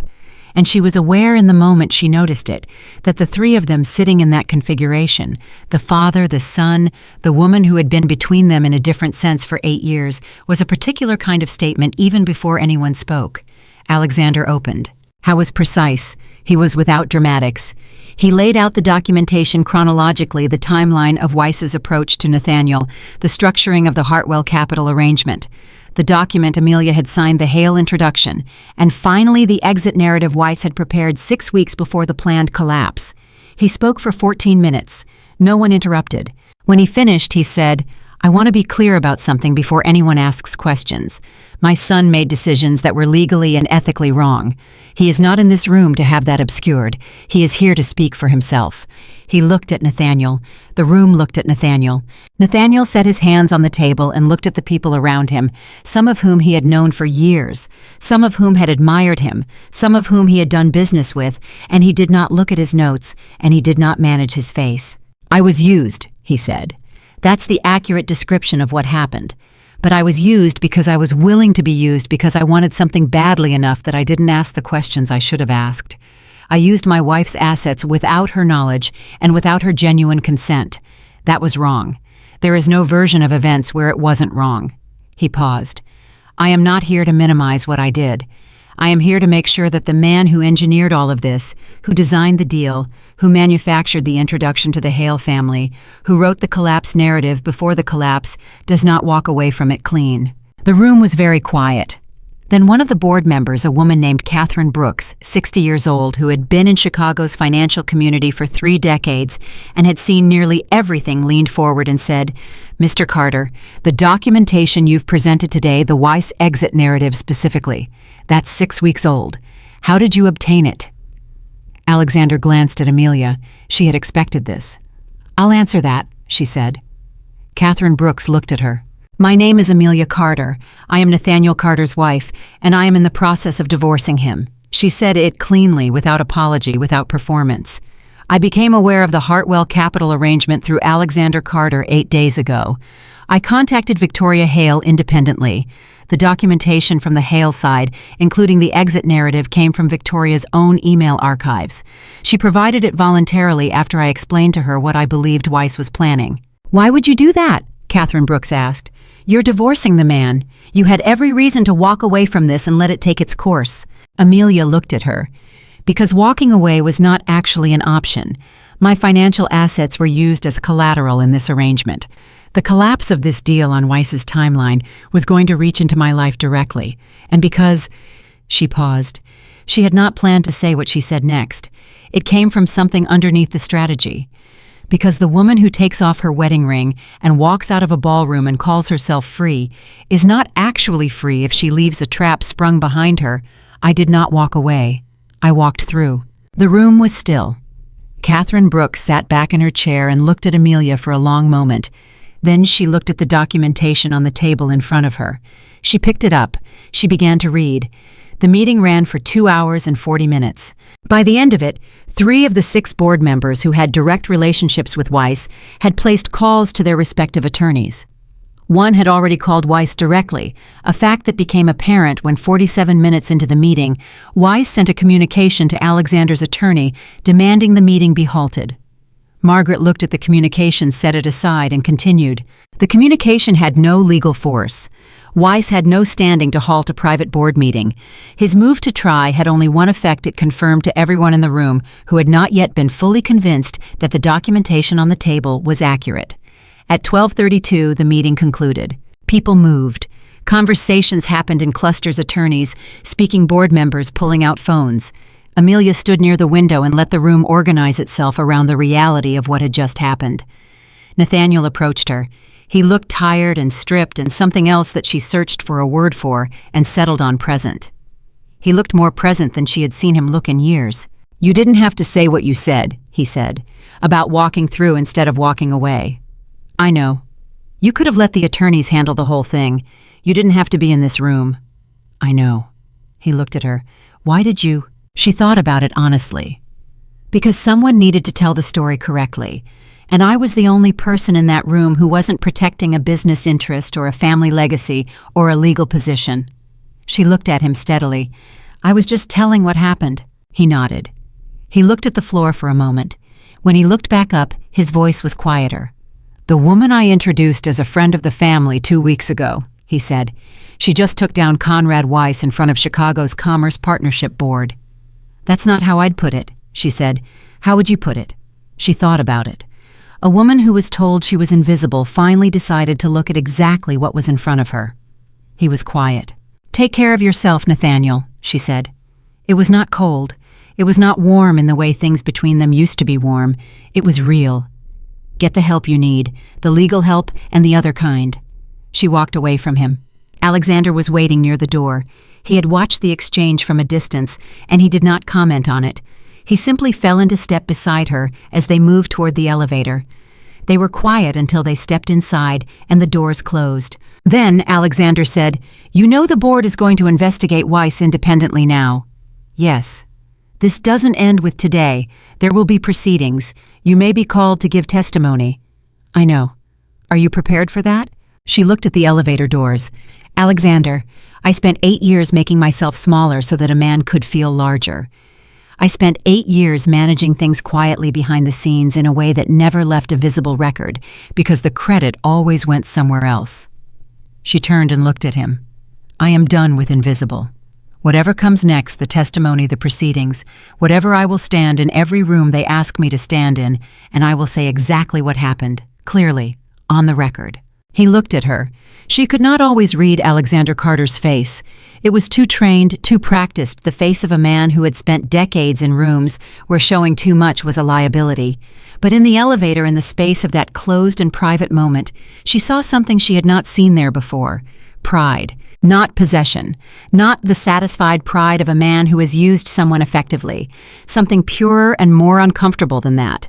The pride of someone who has watched another person become exactly what they were always capable of being, and who knows quietly, and without saying it, that they had almost nothing to do with it.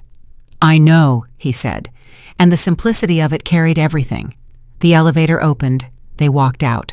The legal proceedings against Conrad Weiss began 12 days later, driven initially by 2 of the board members who had retained independent counsel after the Friday meeting. The filing named Hartwell Capital Partners and Conrad Weiss personally in a civil fraud action. Within 3 weeks, the Illinois Attorney General's office had opened a parallel review. Weiss, through his own attorneys, issued a statement calling the allegations fabricated and politically motivated. Nobody in Chicago's financial community believed him.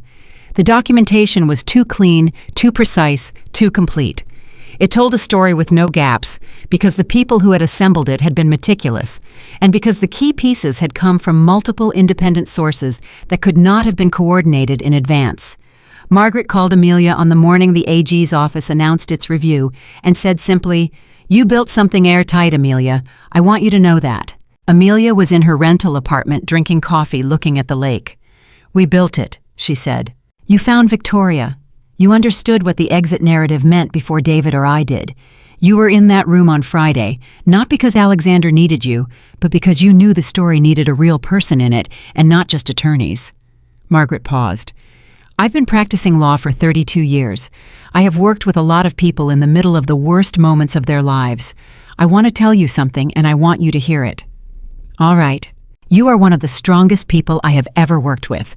Not in spite of what happened to you in that marriage, because of how clearly you saw it and how quickly you moved once you decided to." Amelia held the phone and looked at the lake. The light was moving across it the way it did in November, gray and silver, and occasionally at the edges a quiet gold. She thought about the emerald dress wrapped in tissue paper, the ballroom, the ring placed inside the purse. She thought about the woman who had stood at that window and made a decision without knowing how large the decision actually was. "Thank you," she said to Margaret, and she meant it.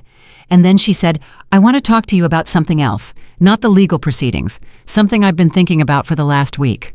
"Go ahead." "I want to start something, an organization, a foundation, or a fund, or both, for women who are where I was 8 years ago or where I was 2 weeks ago. Women in financially controlling marriages who don't have access to independent legal counsel. Women who sign documents they don't understand because they trusted someone they shouldn't have had to second guess. Women who are invisible in the rooms where the decisions about their own lives are being made." She paused. "I have 8 years of experience managing the infrastructure of exactly this kind of situation.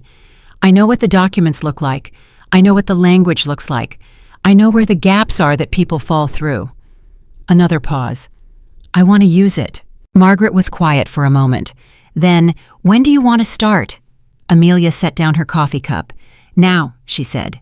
Across the city in the North Shore building that had been Alexander Carter's home for 30 years, he sat at his desk and looked at the photograph he kept at the edge. The woman with dark hair and a half smile, the lake behind her. I thought about what his son had said to him in a brief, difficult phone call the day after the Commerce Partnership meeting. Nathaniel had called not to discuss the legal proceedings or the divorce or the business exposure. He had called to say, "I understand now why you tried to reach me. I'm sorry it took this long." It was 9 words and it was not enough, and they both knew it was not enough, and they stayed on the phone for another 40 minutes anyway, saying the things that had not been said in 9 weeks of silence and 8 years of increasing distance. It was not a resolution, it was a beginning. Alexander looked at the photograph. He thought about the woman who had walked out of the Blackstone Hotel Gala 2 weeks ago with her ring in her purse and her spine straight. I thought about the woman who had sat across from him in a restaurant on North Dearborn and said, "Then you'd better get to it." He thought about the woman in the elevator who had said, "I am done with invisible." He had spent 40 years building an empire for a family. He was beginning to understand for the first time that the most powerful thing that had ever walked through his world was not the empire. It was the woman everyone in that ballroom had overlooked. And from somewhere deep in his chest, a place that had been closed for 14 years, that he had armored and locked and told himself was better left sealed. Something moved, something that felt against all expectation, like hope. Part 5. The Woman Who Finally Chose Herself. The divorce was finalized on a Tuesday morning in February, 3 months after the night Amelia Carter placed her wedding ring inside her purse and walked out of the Blackstone Hotel into the rain. Margaret Holloway called at 9:47 with the confirmation. "It's done," she said. "Signed, filed, finalized. Everything we negotiated holds." Amelia was sitting at the desk in the apartment she had made her own, not the short-term rental she had moved into immediately after leaving the brownstone, but a place she had chosen deliberately on the 3rd floor of a building in Lincoln Park, with enough room for her books and her desk and the reading chair she had moved from the brownstone because it was hers and had always been hers. She had spent 3 weeks making the apartment feel like the inside of her own mind, organized, warm, honest about what it was. "Thank you, Margaret," she said, "for everything." "Don't thank me yet," Margaret said. "The AG proceedings against Weiss are still ongoing. You may still be called." "I know. I'm ready." "I know you are." A brief pause, the kind that carries something unsaid. "Amelia, I need you to hear something from me as a person and not as your attorney." "All right." 3 months ago, you walked into my office and told me a story that was bigger than you knew. You had every justification to take the narrow path, protect your assets, finalize the divorce, walk away. You didn't. You built something that is going to protect people who will never know your name. A pause. "I've been doing this for 32 years, and I don't say this lightly. What you did, the way you did it, it mattered." Amelia held the phone and looked at the window. The February light was thin and cold and very clear. "Thank you," she said. And then, "Now let's make sure we do it for somebody else." She hung up and sat for a moment in the particular quiet of a decision that is complete. The foundation had a name now. She had spent 2 weeks arriving at it, rejecting everything that sounded institutional or abstract, and landing finally on something her brother Daniel had said to her on the phone one night when she'd explained what she was building. He had listened for 10 minutes and then said very simply, "So it's for women who signed something they didn't understand." And she had said, yes, that was exactly it. And he had said, "You should call it clear consent." Clear consent. She had written it down and looked at it and known immediately it was right. Clear Consent Foundation. Legal education and independent counsel access for women in financially controlling relationships. The mission was specific because Amelia had learned in 8 years of managing a complicated life and 3 months of fighting her way through a complicated situation that specific was the only thing that actually helped people. Vague good intentions did not help people. Specific resources, specific legal knowledge, specific documentation of what to look for, that helped people. She had spent the week since the Commerce Partnership meeting building the structural framework. She had spoken with 4 attorneys who agreed to donate a portion of their time. She had connected with 2 nonprofits in Chicago that were already working in the domestic financial abuse space and wanted to partner. She had written the mission statement herself 7 times until it said exactly what she meant and nothing it didn't. She had also done something she had not told anyone about yet. She had written a personal account of what had happened to her, not for public release, not yet, but she had written it the way Margaret had told her to feel things completely, without shutting either the strategic or the human part of herself down. She had written about the kitchen table, the Tuesday night, the folder of documents, the patient reassuring voice. She had written about what it felt like to discover that the trust she had given freely had been used as a tool. She had written it because she knew that someday in front of a room full of women who were still inside what she had gotten out of, she would need to say it out loud. And she wanted to have lived with the full truth of it privately before she offered it publicly. She was almost ready, but not quite yet. The call she had not expected came 4 days after the divorce was finalized. It was not from Alexander, though she had spoken to him twice in the past week about the foundation he had offered financial support, and she had accepted it carefully with Margaret reviewing the terms, because she had learned to accept help when it came without agenda, and to verify that it came without agenda before accepting it. Both of those things. The call came from Catherine Brooks. Catherine Brooks, the board member from the Commerce Partnership meeting, who had asked Amelia directly why she had done what she did. The woman who had looked at Amelia across a conference table and then picked up the documentation and started reading without another word. "Mrs. Carter," Catherine said. "Or I understand it may be Miss Carter now, my apologies." "Amelia is fine," she said. "Amelia, I'll be direct. I've been following the Weiss proceedings closely since the meeting last November, and I've heard through mutual connections that you are establishing a foundation. Clear consent." "That's correct." "I want to be involved." Catherine's voice was direct in the way of someone who had spent decades in rooms where directness was the only language that worked. "Not as a donor, though I'm willing to be that also. As an active participant, advisory board, strategic guidance, connections within the financial regulatory community that could be useful to the kind of work you're describing." A pause. "I've spent 30 years in Chicago's financial sector, watching women in exactly the situations you're describing. I have always thought someone should do something about it. I have not always had the right vehicle." Another pause. "You have built the vehicle." Amelia thought for a moment. "Why didn't you do it yourself?" she asked. Not as a challenge, as genuine curiosity. A brief silence from Catherine. "Because I was afraid I was too close to the institutions I was trying to hold accountable. I was afraid my involvement would compromise the independence of the work." She paused. "You don't have that problem. You were inside it. You came out of it. That is a different kind of authority than anything I have." Amelia said, "I want to meet with you in person before I say yes to anything." "Of course. And I need you to understand up front that my board is not a prestige list. Every person on it is there because they do work, not because their name adds something." Understood and agreed. "And I'm going to ask you some direct questions in that meeting about your history with the institutions you mentioned. I need to know where the conflicts are before they become problems." A pause. Then Catherine Brooks said something Amelia had not expected. "I was hoping you'd say that," and there was a warmth in it that was real. "Name the day." 3 weeks later, Clear Consent Foundation held its first official meeting, not a gala, not a launch event, not a press release. A working meeting. 8 people around a conference table in Margaret's office, working through the operational structure, the legal framework, the partnership agreements with the 2 existing nonprofits, and the plan for the first educational workshop series. Catherine Brooks was there. David Park was there consulting on the financial documentation component. 2 of the attorneys who had agreed to donate time were there. A woman named Rosa Mendez was there, a social worker from the South Side who had been working with financially exploited women for 11 years and who had more practical knowledge of how the damage worked in real people's real lives than everyone else in the room combined. Amelia had sought her out specifically because she knew that the foundation could not be built only from the perspective of people who had the resources to eventually fight their way out. It needed to be built from the perspective of women who didn't. Rosa and Amelia had spoken on the phone 3 times before this meeting. By the end of the first call, Rosa had said, "You know what's different about you compared to most people who want to start something like this?" "Tell me," Amelia had said. "You're not trying to save anyone. You're trying to give people what they need to save themselves." Rosa paused. "That's the only thing that actually works." She thought about that often in the weeks that followed. The meeting ran 4 hours.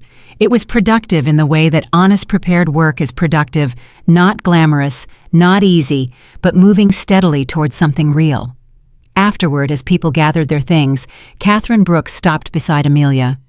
"You ran that well," she said quietly. "I've been managing complicated things for a long time," Amelia said. "I'm just doing it for myself now."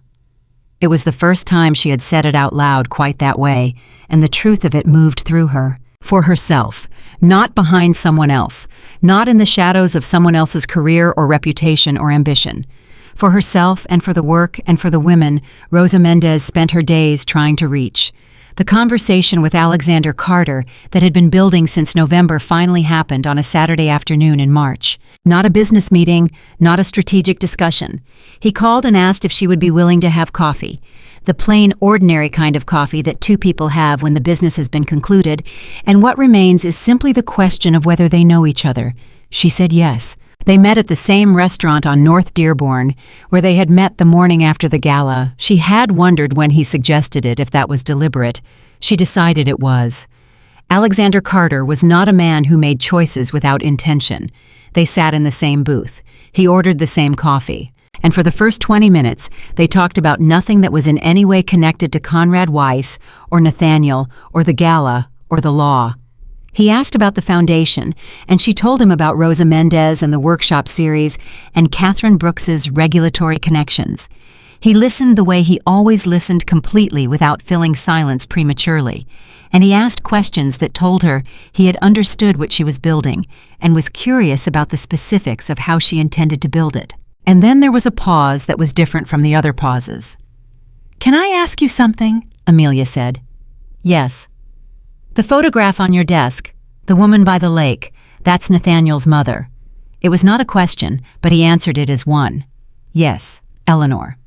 "You look at it differently than people look at photographs of people they've simply lost," she said. "You look at it the way people look at something they're still in conversation with." I was quiet for a moment. Then, she was the most honest person I have ever known, honest in the way that costs something. She would tell me things about myself, about the way I was operating, about what I was missing while I was building, and I was not always able to hear them. He paused. I heard them eventually, usually too late to do anything with them. "What would she think," Amelia said, "about what happened, all of it? Nathaniel, the Gala, Weiss, everything." He looked at his coffee cup.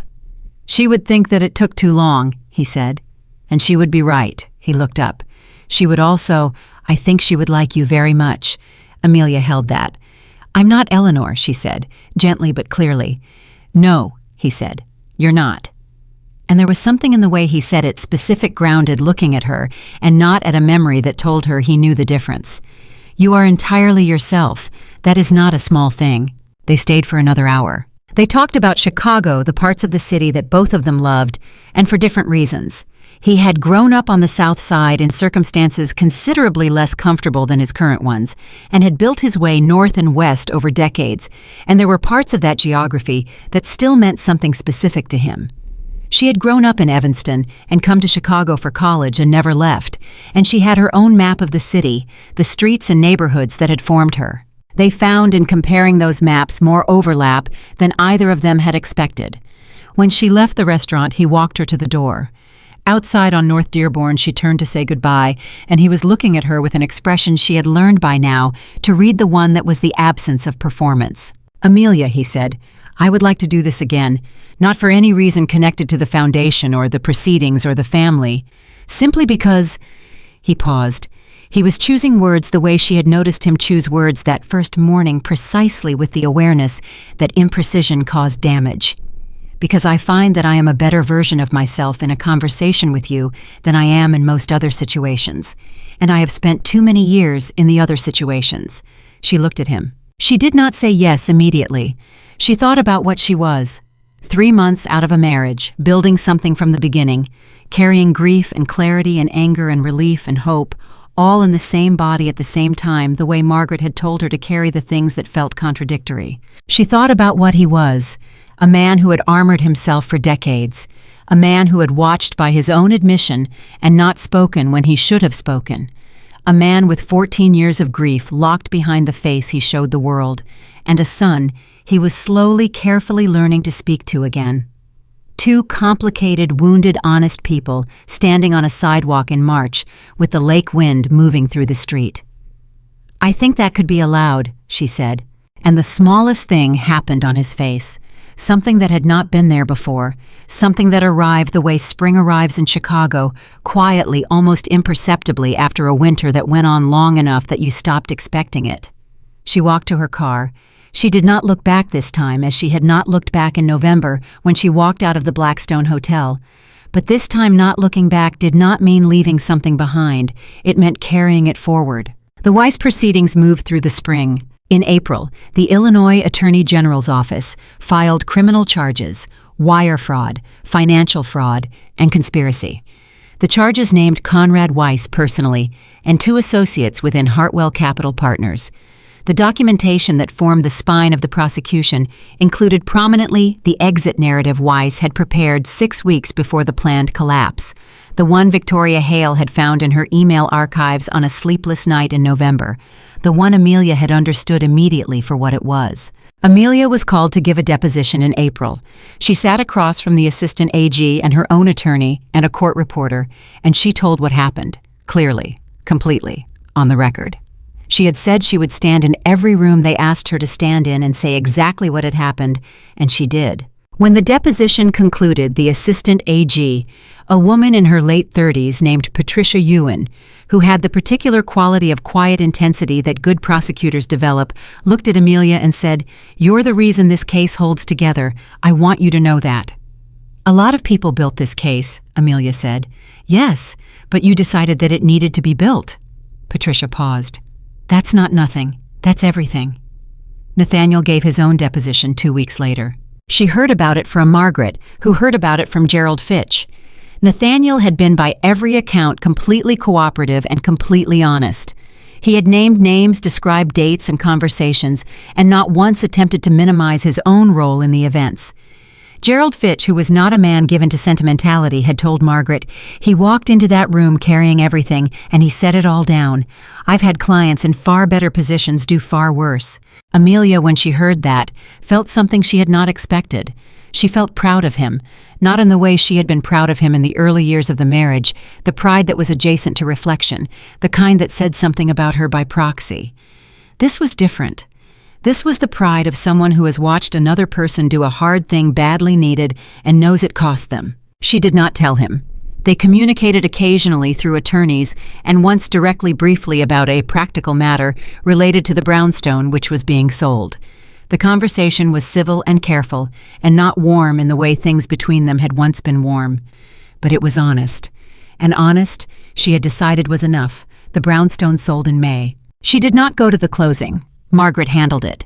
She heard about it afterward in a brief email from Margaret with the financial details, and she read it and closed her laptop and thought about 8 years condensed into a dollar figure and a legal document.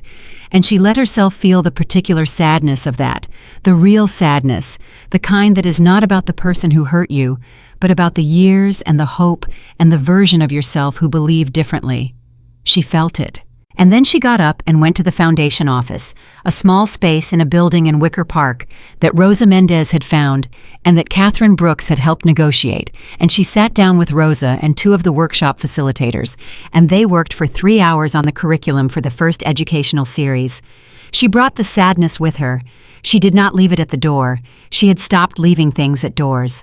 The first Clear Consent workshop ran on a Thursday evening in June. 14 women. A church meeting room on the northwest side that Rosa had arranged through her network. Folding chairs, fluorescent light coffee from a percolator, and a table at the front with printed materials that Amelia had spent 3 weeks refining. She had planned to sit in the back and let the facilitators lead. She ended up standing at the front. She had not planned what she said. She had notes, she always had notes, but she set them down after the first 2 minutes and spoke directly the way she had spoken in the elevator to Alexander, the way she had spoken at the Commerce Partnership meeting, the way she had spoken in the deposition room. She told them about a Tuesday night, a kitchen table, a folder of documents, a patient reassuring voice saying it's just cleanup. She told them what she had signed and what it had actually meant and what it had taken to understand the difference. She told them about standing at a window in a ballroom and looking at the city lights and deciding to choose herself. She did not tell the story for sympathy. She told it because she knew from 3 months of working with Rosa, from the preparation she had done, from the thing Rosa had said on the phone about saving yourself, she knew that the most useful thing she could offer was the truth of her own experience in specific detail, not inspiration, not distance, the real particular unglamorous facts of how it had worked and how she had seen it and what she had done. When she finished, the room was quiet for a moment.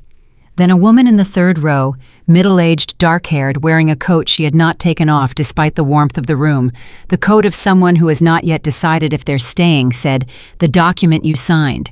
Would you have known what it was if you hadn't trusted him?" Probably not, Amelia said honestly, which is why this workshop exists, so that trust doesn't have to be the only protection you have. The woman in the coat nodded slowly.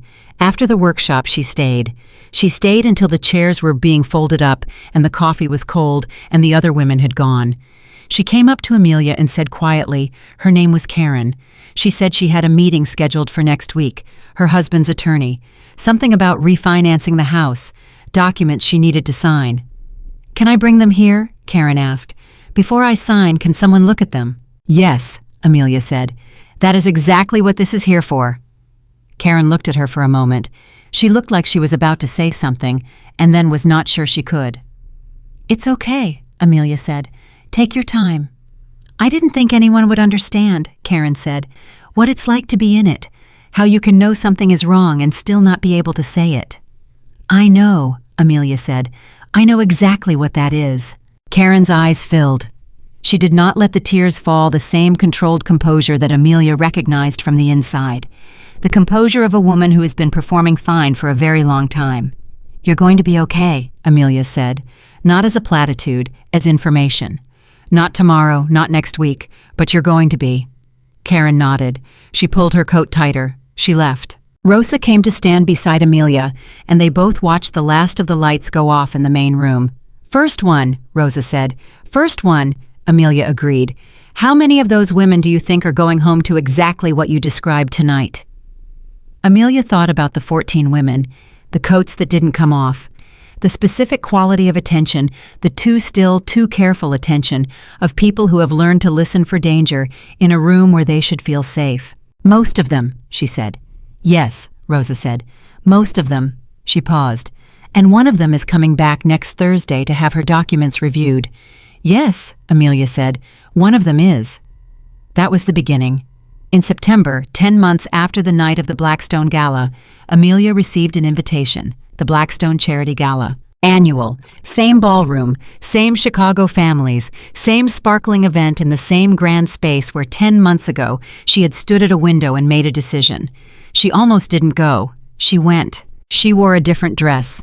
Not the emerald one she had given that away in January to a consignment shop on the North Shore without ceremony or sentiment. She wore something she had chosen for herself, in a color she had always liked and never worn, because Nathaniel had once said it washed her out. Midnight blue. She wore it because she liked it. She arrived alone. She walked through the lobby and into the ballroom, and she did not look for a person to stand beside. She stood exactly where she wanted to stand and moved when she felt like moving, and spoke to the people she wanted to speak to.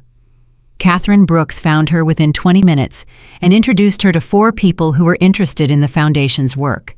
2 of them wrote checks before the evening was over. Patricia Donnelly, who had stopped beside her 10 months ago with that careful, neutral expression and then walked away, found her near the bar. Patricia looked at her for a moment and then said, "You look different." "I am different," Amelia said. "What you've built," Patricia said. "Clear consent. I've heard about it from 3 different people in the last month. What you're doing for women who the kind of situation you were in." She stopped. She looked at Amelia steadily. "I'm sorry I didn't say something that night, a year ago, when I saw what was happening." "You didn't have the information," Amelia said. "I had enough of it." Patricia's voice was direct. "I saw a woman standing alone and I knew why, and I walked away because it was easier. I'm sorry." Amelia looked at her. "Then next time don't walk away," she said. Not harshly, just honestly. "That's all any of us can do." Patricia nodded. She held Amelia's gaze for a moment, and then she said, "I'd like to be on your mailing list, and I'd like to talk about a donation." "Come see us in Wicker Park," Amelia said. "Rosa Mendez runs the day-to-day. She'll tell you where the money does the most good." Alexander arrived at the gala at 9. She had known he would be there. They had not coordinated.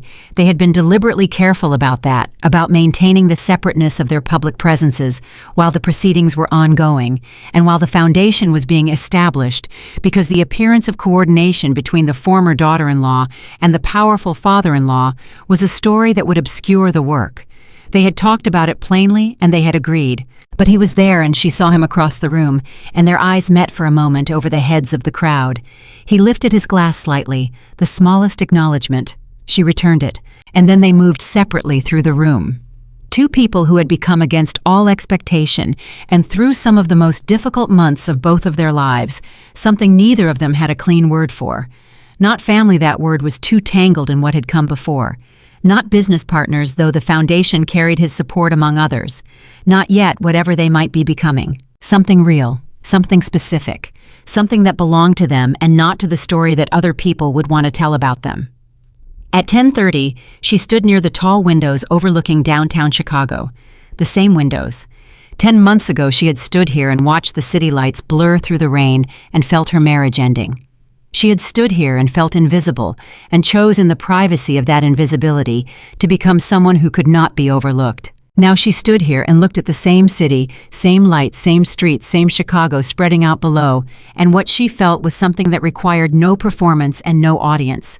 She felt like herself, not a version of herself assembled for someone else's convenience, not the woman who had made herself smaller, not the woman who had stayed quiet and managed and accommodated and disappeared. Herself, complete, present, taking up exactly as much space as she took up and not apologizing for any of it. Her phone buzzed. A text from Daniel. "How's the gala, you good?" She typed back, "More than good." 3 dots. Then, "That's everything. Love you." She put the phone in her pocket and looked at the city. She thought about Karen, who had come back the following Thursday with her documents and had sat with one of the foundation's attorneys for 90 minutes and left with the specific, actionable knowledge of what she had been asked to sign and what it would have meant if she had. Karen, who had come back 3 more times since then. Karen, who had told Amelia last month that she was ready to talk to her own attorney, not someone her husband chose, her own. She thought about the 14 women in the folding chairs, and the 26 who had come to the second workshop, and the 31 who had come to the third. She thought about Rosa Mendez saying, "You're not trying to save anyone. You're trying to give people what they need to save themselves." She thought about a woman she had been 10 months ago standing at this same window ring in her purse, 8 years of quietness behind her, and the terrifying open space of the rest of her life in front of her. She thought about all the things that woman could not have imagined standing here in the rain. The woman she had become did not need to be imagined. She was standing in the ballroom. She had built something real out of the wreckage of something that was never what she deserved. She had found in the people who had come to her unexpectedly, Alexander, Catherine, Rosa, even Nathaniel in his broken and slowly healing way, a world that was more honest and more complicated and more worth inhabiting than the one she had been performing inside for 8 years. She had not been saved, she had saved herself. And the world which had overlooked her so completely that a man had introduced her as a friend of the family, in a room full of witnesses had discovered what happens when you stop asking to be seen and simply deliberately become impossible to overlook. The woman they ignored at the Blackstone Gala had walked back into the same room a year later and changed the shape of what the room was for, not by demanding to be seen, by refusing ever again to be invisible. That was the whole of it. That was the truth.